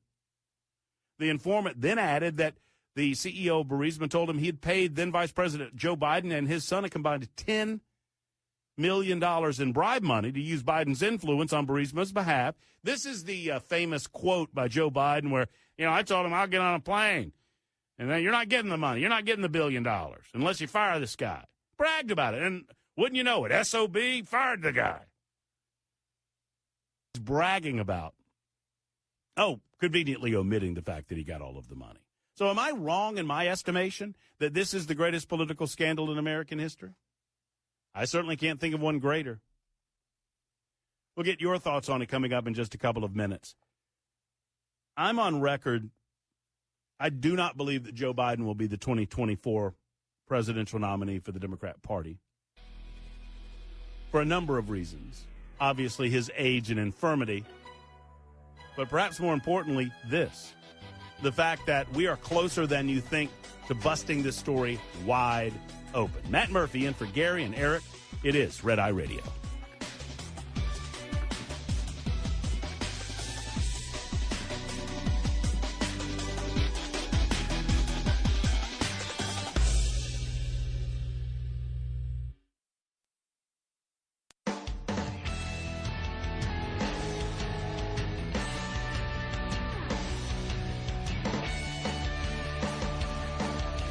Red Eye Radio from the Uniden America Studios. Now for Gary McNamara and Eric Harley, Matt Murphy. Thank you much, Mr. Big Voice Guy. 866-90-RED-EYE, 866-907-3339. Our telephone numbers, Matt Murphy in for Gary and Eric on Red Eye Radio all across America. We'll jump on the phones momentarily. I've made the case that I believe what we know now regarding the Biden crime family syndicate makes this the biggest political scandal in American history.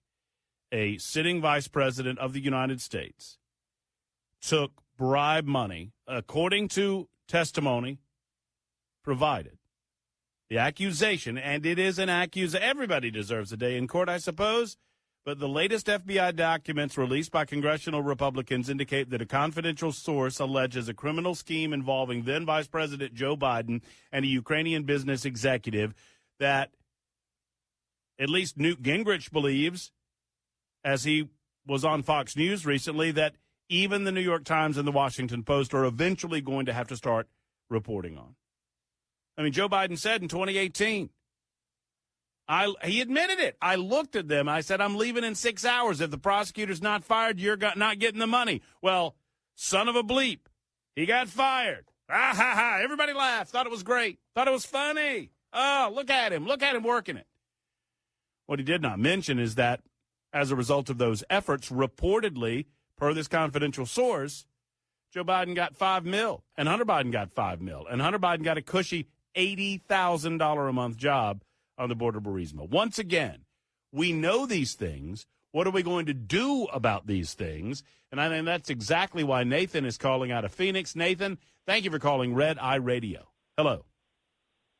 Hello, Matt. I'd have to call up and, make my voice. Sadly, I disagree with you about the biggest story here in, I guess, America's history. It's probably the one that we haven't heard of. The big old cover-up that's happened many times in this country that you just don't get to hear about. But sadly, the Bidens, this is the same old thing. It's hard listening to all this stuff over and over because it feels like listening about Donald Trump for the last 4 or 5 years that they're blaming him for stuff, or Hillary Clinton, and none of them will go to jail. And none of them will get their money taken away either by the government. And it feels like it's just election time, and they're just playing politics as usual. just scoring points on some wall saying, I got you last night, I got you last week.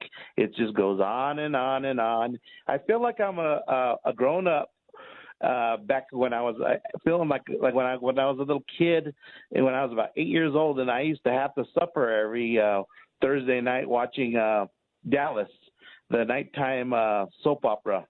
I used to hate it, but I'd still stick around because there was nothing else to watch. You only had Wait a one minute. TV. Wait a minute, Nathan. Your mama made you watch Dallas too? Yep. My mama made me watch Dallas. And half the time, we were watching it just to admire wealth. But the point is, though, it's just incredibly. So you believe this is just all sound and fury, and it will ultimately signify nothing. You don't believe that this is going anywhere. Bells and whistles. There's a lot. There's two different justices. There's just us, and then there's Washington. Well, do you believe? Well, let me try to get to your point though. Do you believe that all of this is true? Well, do you believe in the veracity of it? You just believe that the Biden family is so insulated and the deep state goes so far and is so corrupt that they will never face justice. Yes. Well, Nathan, you're not. I fight that belief. My suggestion that this is the greatest political corruption scandal in the history of the United States of America does not mean that I think that ultimately those responsible for it will face justice. I'm fearful that unless we continue to bring this story to the forefront, the reason that you feel like you're watching Dallas over and over again is because I'm going to talk about it for as long as they let me to make sure that as many people are aware of this as possible so that we might see justice. That's the point for bringing it up. I don't suggest that I'm 100% that the people responsible for this scandal will actually see justice. As a matter of fact, you illustrate several examples of why they might not. I mean, Hillary Clinton was corrupt as hell. Nothing. So past in other words, and I'll let you finish. I don't mean to interrupt you. Recent past history indicates that you might be right, Nathan, and I hope you're not. Okay. Well, let me say, when I mentioned Hillary Clinton, those are just the big cases. There's a whole bunch of other ones that you can go down the line. But whenever I'm, let me see here, I lost my frame of thought, is whenever you talk about the biggest things that have happened in this country over the years, I could throw off bigger things, but you know what? They're in the boat of conspiracies because that's what this, I guess this news or who government wants to, everything that's just a little too nasty, they throw it in the conspiracy boat. And that is where, well, I mean, you know what? I could go down a rabbit hole regarding these conspiracies too, and how sometimes conspiracies turn out to be absolutely truthful. But the difference in this case and some of those others that you kind of reference, we're seeing an evidence trail. And well, how come it took this long? Well, even when Donald Trump was in office, I remember Nathan, all this stuff with Joe Biden. Well, I just told you. I mean, I just related why it's taken this long to get to here, and thank you, Nathan, for the call. It's because the Merrick Garland has slow walked the case, and the FBI has become a corrupted organization. The Department of Justice has become partisan in its nature. Even before Joe Biden became president of the United States, the FBI and the IRS were slow walking these issues because they've picked a side. I'm on record as telling you that while I have all the respect in the world for the individual field agents that are working tirelessly to do the right thing through the Federal Bureau of Investigation, that as an organization, the Federal Bureau of Investigation has to be destroyed and rebuilt. I understand its useful purpose, but the Federal Bureau of Investigation walks this dangerous fine line of going after our civil liberties and extending itself beyond its constitutional responsibility or constitutional authority. And for that reason, it has to be the most uncorruptible organization in America. And sadly, it has never lived up to that. Has to be destroyed, dismantled, and rebuilt. in order to regain any symbol. You can't call it the FBI anymore. I feel the same way about the FBI as I do about Bud Light. You'll never return to glory unless you call it something else, right? The stigma applied to the name in and of itself destroys trust and confidence in the brand. And the FBI slow-walked this before Biden was president, and once Biden became president, Merrick Garland was not going to allow it to see the light of day. Now, the evidence was overwhelming to the point that they had to pin something on Hunter, but look at what they gave him, misdemeanors. It's absurd. Scott's been holding for a while. We're talking a number of subjects, to include Jason Aldean and other things. We were discussing that earlier, and Scott's calling from Alabama. Scott, welcome to Red Eye Radio. Hi, man. Thank you for taking my call. You got serious on me and changed up the subject. As far as Jason Aldean, one of the funniest things I had seen on social media was, if you're offended by Jason Aldean, I would like to introduce you to David Allen Coe. Some of your listeners may not get that, but a lot of your over-the-road drivers will get that. I get it. If you don't get it, look it up and have fun with that one, guys. Hey, Scott, I'll say this. I asked my grandmother one day what the song Divers Do It Deeper meant, and that's when she took the David Allen Coe records and kind of put them somewhere where the little pitchers couldn't see it, you know? I mean, yeah, you're right. I mean, David Allen Coe was the original, and some of his stuff obviously is a little off color, and some of his stuff would never fly in today's society, and some of it was out and out racist. Don't get me wrong, but you're right. There was a time when we could simply agree to disagree and move on, especially when it comes to artistic expression. Now, I'm going to surprise some people later on during the show when I defend the Barbie movie, a Barbie movie that I've not seen, mind you. But I hear a lot of people complaining about the Barbie movie because it wasn't the movie that they wanted it to be, to which I say, well, then you need to make your own Barbie movie. They made the Barbie movie that they wanted to make. I am very much interested in seeing the Oppenheimer film, though, which apparently made buku buck, made some bankroll over its first opening weekend. 866-90-RED-EYE is the number, 866-90-RED-EYE, discussing the Biden criminal family and whether or not it is the largest political criminal activity in America's history. Rose is next up and wants to comment on the Biden family and whether or not they'll ever get called out on their corruption. Hey, Rose, thank you for calling. How are you? Oh, we're doing quite well this evening. How's yourself? I'm well. What's on your mind? Well, the gentleman, not that you just spoke to, the gentleman before, I'd like to know, is he feeble-minded, or what is his issue that he thinks that the government is, one, so clean, two, this is not an election fraud I don't know, escape to whatever the issues are going on. He's crooked as the day is long. This is not a scam. He's taken money for years. It's getting to be proven. I believe he was actually probably on the take when he's a senator. And I truly believe that once the digging keeps going, if we can actually, as Republicans, take the Senate and dig a little deeper, you're going to find that he's not the only one.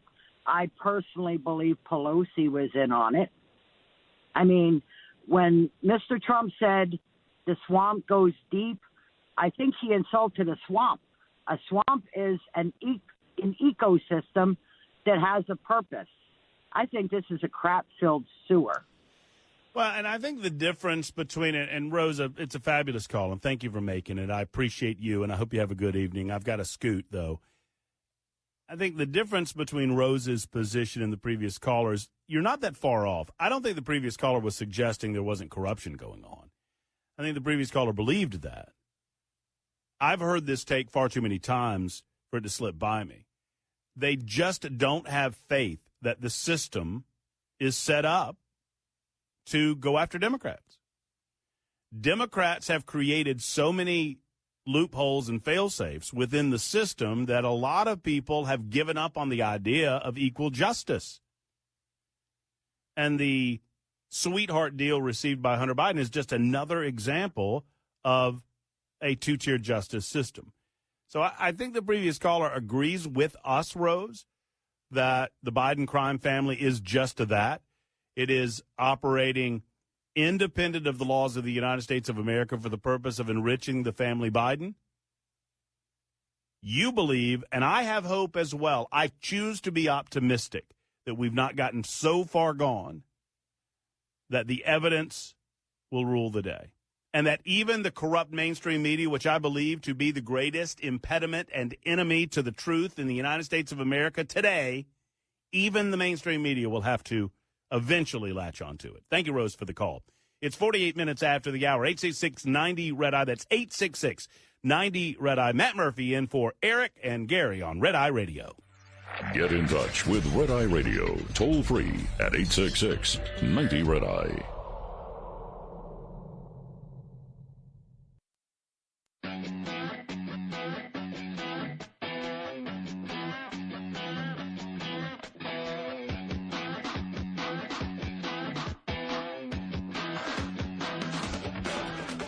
All across America, Red Eye Radio, Matt Murphy, enjoying my time with you in the absence of Gary McNamara and Eric Harley. Never you fear. Eric and Gary back tomorrow, Monday night and to Tuesday morning. And you can find me typically noon to 3 on Supertalk 99.7 WTN, and I would love it, absolutely love it. You would do me an honor if you would slide over to Twitter if you happen to be Twitter active.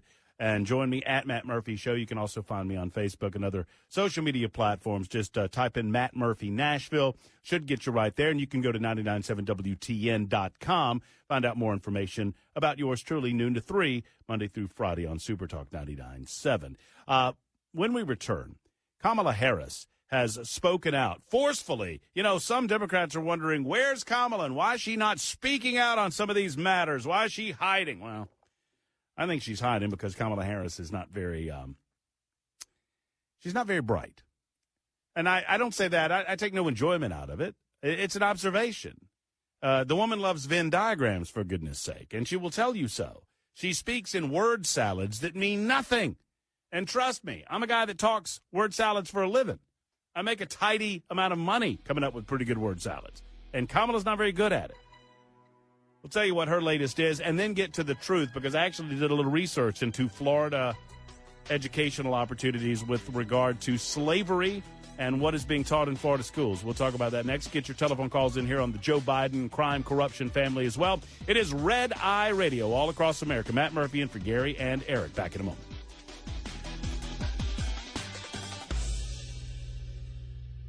This is Red Eye Radio on Westwood One.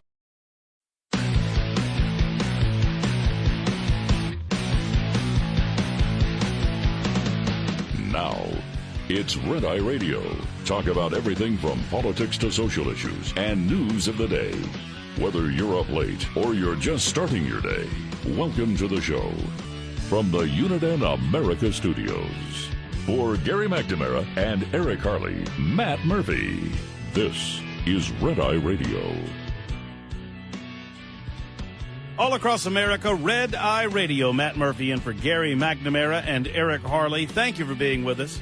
Your time is so valuable. You spend a little time with us, and I do appreciate that. I also appreciate so much participation on the phone lines. 866-90-RED-EYE. That's 866-90-RED-EYE. If you care to opine and turn a monologue into a dialogue, always fun to do that. Matt Murphy in until tomorrow. Gary and Eric will be back then. And, oh, by the way, if you want to follow me on social media, I'd love for you to do so at Matt Murphy Show on Twitter, or what is soon to be called X. And I had to look this up. That's how much of a dork I am. But I suppose what Elon Musk is trying to do, if you've not heard, he's rebranding the social media platform Twitter with an X. One would assume that he's completely branding it to the point that it will not be known as Twitter any longer. And I suppose this is an effort for him to universally brand all of his products. I mean, he has SpaceX, and so this would just be EarthX or whatever it is you want to call it. One way or the other, follow us at Matt Murphy Show. I promise we have fun over there. As much fun as we have talking on the radio on a day-to-day basis from noon until 3. I'm based in Nashville, Tennessee, on Supertalk 99.7 WTN. I would note, I've been in Nashville almost 2 years now and had such a great time at Supertalk 99.7 WTN. Prior to Nashville, for about 20 years, I was in Birmingham, Alabama. And a suburb of Birmingham, Alabama, has been making national headlines. If you've not seen the story about Carly Russell, or if you've not read the story about Carly Russell, or if you've not heard the story of Carly Russell, you want to tune in. You want to hang in and tune in for this story. It is one of the weirdest stories I've ever covered in 23 years of doing this. It involves a fictional baby. It involves fake hair, a late-night trip to Target for Cheez-Its, a reported abduction in an 18-wheeler that authorities now believe never actually happened. It is juicy and delicious, and we'll have it for you before the show ends. Sadly, I cannot say the same about the next story. I'm going to get to this and then to your telephone calls regarding Joe Biden, because all of these things are interlinked. What the legacy that Donald Trump will leave us if he never serves as president of the United States for another day. Now, obviously, Donald Trump is the front runner in the Republican Party primary. Obviously, Joe Biden's corrupt Department of Justice, they are doing everything in their power through the corrupt Jack Smith in an effort to prevent Donald Trump from being able to run as his chief political rival. Yes, this is activity that normally is reserved to third world countries or banana republics, but it's happening right here in the United States, where the chief political rival of the sitting president of the United States of America is being attacked by that man's Department of Justice, essentially during a presidential campaign. But if Donald Trump never serves another day in office, his legacy is secure. And his primary legacy, not just his time in office trying to, quote, make America better, not his border policy, although that was pretty good, deregulation of business, getting the engine of the free market working again, that was pretty good as well. I mean, Donald Trump did a lot of good things, none more important than his 3-person nominations to the United States Supreme Court. The 3 nominees to the United States Supreme Court have and will fundamentally bring America back to its balance of power and bring us back to a semblance of, dare I say, normalcy over the next 30 or 40 years. And no political entity knows this any better than elitist, leftist, pointy-headed government bureaucrats who can't stand it. And Joe Biden found a friend in 2 of these individuals in our university system. According to 2 professors of constitutional law, and as I like to say in my normal show, I regularly say, I promise you, I'm not making this up. It sounds like I'm making this up. I'm not making this up. 2 law professors, one at Harvard and one other at San Francisco State University. One is a law professor, Mark Tushnet, another a political scientist, Aaron Belkin. They have penned an open letter to the Biden administration on popular constitutionalism. Remember that phrase. Liberals love to rebrand things and make it more palatable to their sheep. An open letter to the Biden administration on popular constitutionalism. It is a response to what Biden has called a not normal court following several high-profile cases that the court decided on that did not go the leftist's way. In their open letter, they write, "We urge President Biden to restrain MAGA justices immediately by announcing that if and when they issue rulings that are based on gravely mistaken interpretations of the Constitution that undermine our most fundamental commitments, the administration will be guided by its own constitutional interpretations." You hear what they said there? The letter continued, "We have worked diligently over the past 5 years to advocate Supreme Court expansion, court packing, as a necessary strategy for restoring democracy." We're not a democracy. Well, we're a democracy in the sense that there are 2 types, indirect and direct. We're an indirect democracy, or more commonly referred to as a constitutional republic. But I digress. They continue. Although we continue to support court expansion, the threat that MAGA justices pose is so extreme that reforms that do not require constitutional approval are needed at this time, and advocates and experts should encourage President Biden to take immediate action to limit the damage. Tushnet and Belkin cited a solution called popular constitutionalism and said, quote, courts do not exercise exclusive authority over constitutional meaning. They then theorized that Biden could explain how the Supreme Court's decisions are, quote, egregiously wrong and offer an alternative constitutional interpretation, particularly if the ruling poses a, quote, grave threat. And then they say this. In this particular historical moment, MAGA justices pose a grave threat to our most fundamental commitments because they rule consistently to undermine democracy and curtail fundamental rights. And many of their rulings are based on misleading and untrue claims. What does all of this mean? You have law professors at our nation's institutions of higher learning suggesting that it is permissible for the executive branch of government, and more specifically, the President of the United States of America, to simply ignore the Supreme Court. So their suggestion is that the next time he gets a ruling unfavorable to him, just ignore it. Now, Andrew Jackson once infamously said that if the Supreme Court wanted to back up their decision-making, that they could use their army to back it up. I'm paraphrasing him. But even Andrew Jackson did not go so far as to actually do what he claimed he was going to do, and that is ignore a Supreme Court ruling.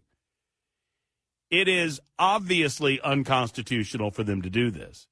The openness of the suggestion is fascinating to me. It was equally fascinating to Jonathan Turley. Jonathan Turley, I'm on record as I believe Jonathan Turley is one of the smartest individuals involved in politics, writing and speaking out today. You can often see him on Fox News. He writes for a variety of publications, including The Hill. You can go to thehill.com to see this piece that I reference, in which he responded to this suggestion by this law professor and this political scientist that it is permissible for the President of the United States simply to ignore Supreme Court rulings. And what they call popular constitutionalism is actually a dictatorship. I said at the beginning of the show, watch Democrats, watch these leftists, because that which they publicly claim to hate, they will privately engage in with regularity. They claim that they are against authoritarianism. They claim that they fight against the concepts of dictatorship or tyranny, yet every day they walk us toward more centralized control and, yes, more tyranny. And this is just an example of it. So Turley has written in, he starts his piece in The Hill, I shall resist any illegal federal court order. When the court's interpretation of the Constitution is egregiously wrong, the president should refuse to follow it. And then he says, those two statements were made roughly 60 years apart. The first from segregationist Alabama Governor George Wallace, Democrat. The second by two liberal professors this month. And then he says, and I agree, in one of the more chilling developments in our history, the left has come to embrace authoritarian language and logic of segregationists in calling for radical measures against the Supreme Court. Unbelievably, they're serious about this. They think the president should ignore the courts. That would create a constitutional crisis unparalleled in American history and truly signal that Democrats are invested in turning us into a centralized dictatorship. Turley goes on to say, so despite referenda and polls showing majority support, for example, for barring race in admissions, academics are pushing to impose their own values regardless of the views of the public or of the courts. If these measures were popular, it would not make them right. It is precisely what segregationists have argued for years, such as Senator James Eastland, Democrat, Mississippi, argued that, quote, all the people of the South are in favor of segregation, and the Supreme Court or no Supreme Court, we're going to maintain segregated schools. That was their argument then. Democrats are taking up the argument of 1950s segregationists, saying that the executive branch of government, and by extension the states, should ignore the United States Supreme Court because they don't like the outcome. They're like children when they don't like the outcome of a situation. Your thoughts on this, 866-90-RED-EYE, 866-907-3339. Matt Murphy, in for Gary, in for Eric on Red Eye Radio. Hi, I'm Jen Loomis, a transport safety expert at J.J. Keller, and I'm here to share a tip on speed and space management. Due to safety concerns, many motor carriers have policies that limit or prohibit the use of cruise control. If your motor carrier does allow you to use cruise control, you should only use it in good driving conditions during daylight hours and on roads that have light traffic, few curves or hills, and a consistent speed limit. Never use cruise control when operating in adverse driving conditions, including wet, icy, or slippery roads, during rush hour in heavy traffic or on congested highways, at night, or when you're tired or fatigued. During all of these driving scenarios, you want to be controlling and adjusting your speed as you drive instead of having to suddenly brake if you encounter an obstacle. In the case of a slippery road surface, you want to be able to slow your vehicle by not accelerating instead of using the brakes whenever possible. This tip was brought to you by J.J. Keller and Associates. Visit us at jjkeller.com. Lines open for your calls. 866-90-RED-EYE on Red Eye Radio.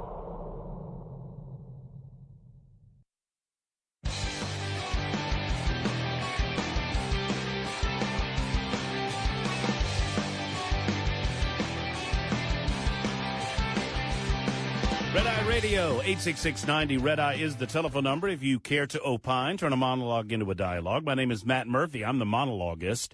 I'm in for Gary and Eric, and I so appreciate them giving me the opportunity to speak with you tonight. Talking about Joe Biden and his defiance of the United States Supreme Court and the legacy that Donald Trump has left with said court. Two law professors are suggesting that Joe Biden should just ignore the courts, that it's not a normal court. So, Joe Biden's idea of what a normal court is appears to be a court that always agrees with him, that agrees with his fluid view of the Constitution. For example, that he can unilaterally give $500 billion of loan forgiveness or impose a national eviction moratorium without a vote of Congress, something that he obviously doesn't have the ability to do. I've said my piece. What say you? 866-90-RED-EYE. We will start with Stu in Pennsylvania. Stu, thanks for the call. How are you? Well, good morning, Matt. And good morning, Stu. Good morning up here. Yes, sir. Well, what I believe you're seeing is the Biden crime family is only the part of the iceberg that's sticking up above the water. There's a massive amount of iceberg underneath that swamp, underneath that water, and I can tell you I've had different occasions where I've run across FBI and they've acted in a manner that would make somebody say, what in the heck is going on? And for instance, 9/11, when I called them and told them what I saw, they asked me who the hell I thought I was investigating it. All right, now that was just 9/11. They tried to intimidate me. That's part of the iceberg. You go from that dot, and I know this is going to sound crazy to some people, but some of the events that have happened in this country, red flag psyops, are part of the iceberg, and there's an agenda to, let's say, take this country and make it totally defenseless. You can look it up with the UN, where there's a plan to take all weapons away in this country. That was put out by Kennedy in 1963. Now, I'm going to jump around a little bit, and it's going to sound crazy to most people because most people don't research and don't look into this. Stu, let's focus on let's focus on one concept that you're addressing here because we can't get into too many things. I've got way too many people. So do you believe that we will drain the swamp and see the iceberg? Do you think the corruption runs too deep? Yes or no? I think it runs just around the planet. Well, here's what I would say, and thank you for the call, Stu. I understand more now than ever in the aftermath of COVID-19, especially COVID-19, in the aftermath of the 2020 election cycle. I understand now more than ever why individuals believe that the system is so corrupted that there's no salvation. But if I believe that, if there comes a time where I believe that we cannot awake enough Americans up to what's going on, that we can turn this huge ship of state around, then I have to go find something else to do. I'm not going to discuss something every night that I truly believe is beyond salvation or repair. Now, Stu, I don't want you to go find something else to do. I don't suggest that I'm putting these thoughts inside of your head, but I would say that if you truly believe we're too far gone, then what are you doing here? I mean, I'm not attacking you. What are you doing here? Let's talk to Patricia in Washington, D.C. Patricia, thank you for your call. How are you? Well, I'm pretty good. But it's not just the obstacles of the swamp making the Biden scandal more complicated to the public. It's the media is the worst scandal. I live in Washington, D.C., and I get the Post every day and the Washington Times. And not one word in the Post from those IRS hearings last week. In fact, they're pretty silent on all the Biden stuff. But if people like you and then the 118th Congress Republican investigators and conservative radio everywhere, print and whatever, if you make it big enough, they will have to address it. Well, it's what we try to do is you have to repeat it and repeat it and repeat it and repeat it and add to the story as evidence presents itself to the point that it becomes an explosive enough thing that the political left believes that they have to ditch Biden. And that's Absolutely. The key is when does it come such a time where those in charge of those media organizations, which I believe the media is the number one enemy of our representative republic. I believe that, Patricia. Even I know what the Democrats are. I understand that a snake's going to be a snake. A shark is going to be a shark. The media's deception for the American people is unrivaled in our country right now. More calls coming up. It is Red Eye Radio. Matt Murphy in for Gary and Eric.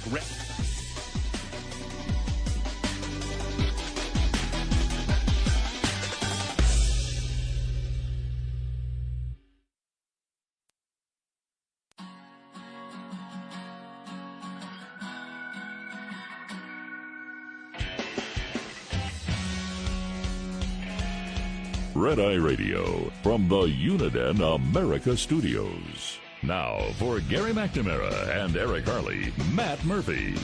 Indeed. Thank you, Mr. Big Voice. 866-90-RED-EYE. 866-90-RED-EYE is the telephone number. Matt Murphy in for Eric and Gary. And thank those guys so much. And Brian back at home base for allowing me to be a part of your evening or morning, as the case may be. Normally, you can hear me from noon until 3 on Super Talk 99.7 WTN in Nashville, Tennessee.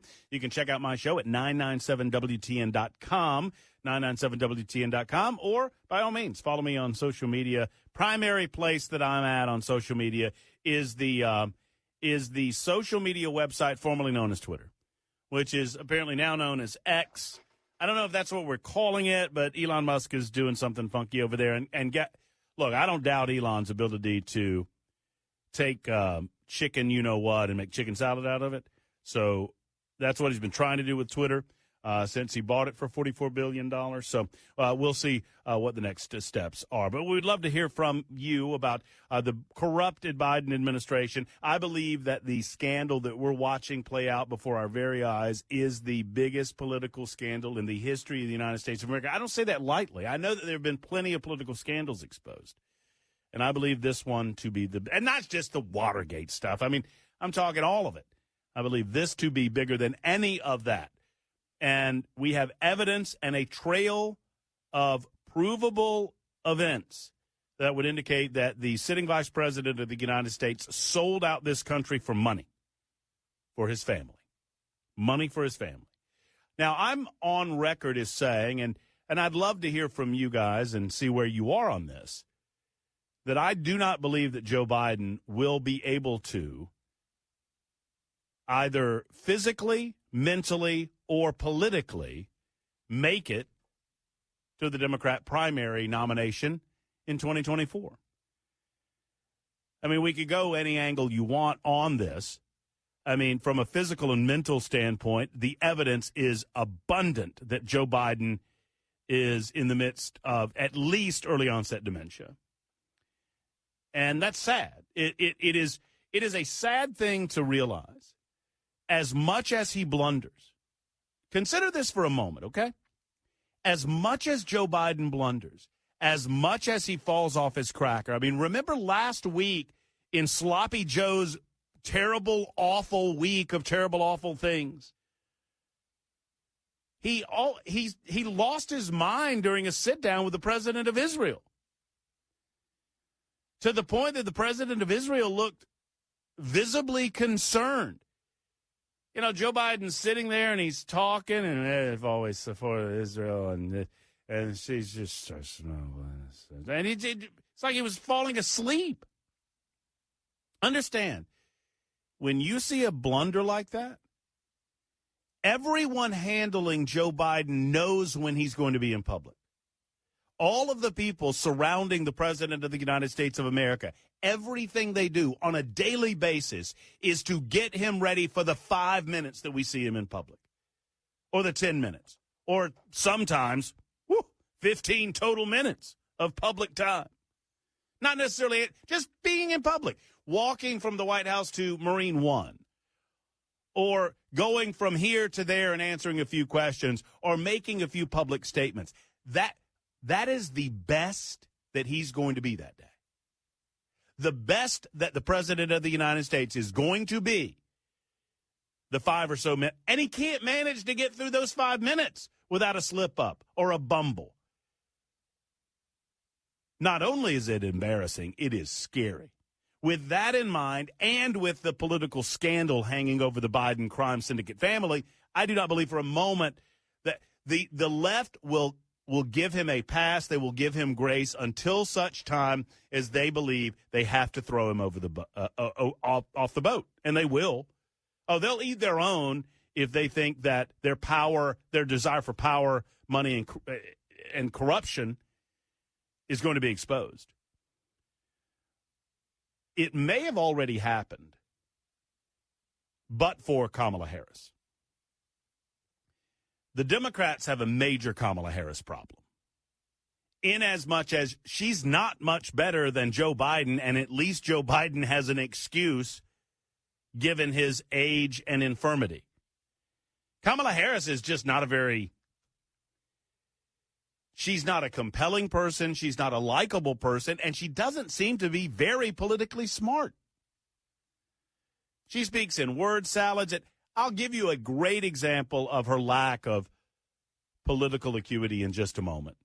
The latest comes from the state of Florida, where Kamala believes like she's well positioned to go after Ron DeSantis and all Republicans as being abject racists based on how they're teaching history in the state of Florida. More on that coming up. Vicki is next up on Red Eye Radio out of Missouri. Vicki, thank you for your call and thank you for your patience. Yeah, you're welcome, Matt. I'd like to start this with something else. Okay. Hello. Hello. I'm 82 years old, and I still can put a sentence together. Well, I can hear that, Miss Vicki. Okay. Well, yes, ma'am. I'm looking at some news I heard. If you go back 10, 20 years, Joe Biden has been carrying the water for the FBI and the CIA for all those years. If they needed raises, he got them raises. If they needed cars, he got them cars. Whatever they needed, he was there to help. And I believe he's just calling in his chips. I mean, it may be the case. Joe Biden is a bureaucrat through and through. He's a leftist bureaucrat, obviously, but a bureaucrat nonetheless. And you see this in some Republicans, but more so in the Democrat Party, where they get to Washington, D.C., they become Washingtonized, and they become creatures of the system. And if anything, they're going to defend that system that they're creatures of. But the FBI and the CIA, they've changed over the years, and they've kind of picked sides when it comes to partisan politics, which is frightening considering the amount of power that they have to potentially abuse. I give you that, but he has been on the committee or the head of the committee that deals with the FBI and the CIA for years. Do you think, Ms. Probably... Well, I was going to ask you this question. Do you think that he has, do you think he's got the goods on these organizations, and that's why they're bowing before him like they do? I don't know, but they know a lot of stuff that nobody else knows. Well, it's true. It might be as simple as, and thank you, Ms. Vicky, for the call, and God bless you. You are far more cogent, reasonable, and well-spoken than Joe Biden really ever was, but certainly than he is now. And I appreciate your call from Missouri. So maybe it's a bit of mutually assured destruction, like we talked about back in the 1980s between the Soviet Union and the United States of America regarding our nuclear program. Joe Biden's got some dirt on the FBI. The FBI's got some dirt on Joe Biden, so they just choose to support one another so as not to blow each other up. I don't know that I buy that Joe Biden is a bureaucratic creature, and so naturally he's going to want to see the nature of government is to grow. And one of the things conservative-minded individuals in D.C. have going against them, and there are a lot of Republicans in Washington, D.C., and not so many conservatives. Far more Republicans than conservatives in Washington. There is a very important difference. And far too few politicians are willing to publicly discuss shrinking the government. It is the nature of government to grow beyond its constitutional duty, responsibility, or role, really. And Democrats embrace that. They go all in on it. Republicans have given at least lip service to holding the line against government growth over the past 30 years. But sadly, in 2023, and it's sad that I've been saying this as long as I have been. For 20 years, I've been saying today's Republicans are yesterday's Democrats. Today's Republicans are yesterday's Democrats, and today's Democrats are yesterday's socialists. That's why I don't identify with the Republican Party. Never have. Because far too many Republicans, even those that we appreciate, they don't want, or they seem, based on their policies, not to want to blanch the growth of government. For everything good that Donald Trump did, he grew government, and some would point to COVID, rightly so, you had to respond to it, but it was government growth nonetheless. So, Ms. Vicky, I would think it would be in the nature of Joe Biden to protect the FBI as such a, quote-unquote, vital component to centralized government. For me, I think the only way the FBI has to be destroyed. To get the faith of the American people back behind it, you have to blow it up and rebuild it and rebrand it. David is next in St. Louis. Hey, David, how are you? Doing good, Matt. Thanks for taking my call. Sure. I agree that the Biden issue is corrupt as you can get, but going back with the Kennedy assassinations, both of them, Bobby and John F. Kennedy, and Westmoreland lying to LBJ and the public about getting more troops into Vietnam. This government has been going sideways for decades, and this latest is just more proof that Washington is corrupt as you could possibly imagine, and it's sickening when you think about all the stuff that this Biden administration has done. His cabinet is corrupt. The DOJ is corrupt. IRS is a mess. The FBI is a mess. And the FBI really for years has been a mess, going back as far as Hoover. Hoover was dysfunctional. But how do you stop this stuff? You know that the Bidens are corrupt, but I don't think they're ever going to be brought to justice. Do you think they're going to be brought to justice? It's a good question, and I want to believe yes. I want to believe that the evidence is too great. It really depends on what you mean, and David, thank you for the call. What you mean by justice? I thought Hillary Clinton's ultimate comeuppance was not a jail cell, but the fact that she would never be president of the United States. That's far more punishment than a criminal proceeding. Joe Biden being impeached, that would be a version of justice. Hunter Biden seeing a jail cell, I think that needs to happen. Sadly, I waffle on this question, David. It's a difficult one for me because I want to believe that we, the American people, still have the power to affect change in this country along those lines. And that if we, the people, act in a unified voice regarding our desire to see justice served and a one-tier justice system back in favor, that we can accomplish that. But sadly, I don't know that too many people have not already checked out. We have far too much apathy in the United States of America. We need uniformity in purpose, not apathy. And so many are apathetic to what's going on before our very eyes and under our very noses that I hesitate to say that justice will ultimately be served. It's Matt Murphy in for Gary and Eric. 866-90-RED-EYE. That's 866-90-RED-EYE. You're listening to Red Eye Radio. Get in touch with Red Eye Radio, toll free at 866-90-RED-EYE.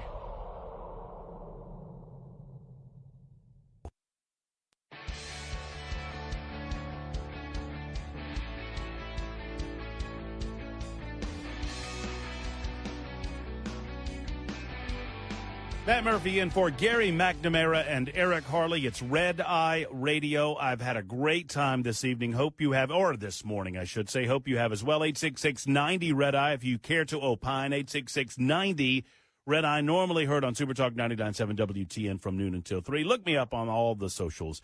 I'm out there for you. Coming up, Kamala Harris and her latest attack against Ron DeSantis and the state of Florida. We have the audio for you. Jamie Lee Curtis is ranting about global warming at Comic-Con. I mean, that's what you want to hear, right? If you go to Comic-Con, you want to hear an elderly Jamie Lee Curtis. By the way, Jamie Lee was very, very influential in my formative years because my grandparents got Cinemax, and I remember clandestinely viewing the film Trading Places. But be that as it may, Jamie Lee Curtis went on a rant about climate change during a recent appearance at San Diego Comic-Con, declaring that human beings and the human industry is bleeping the world.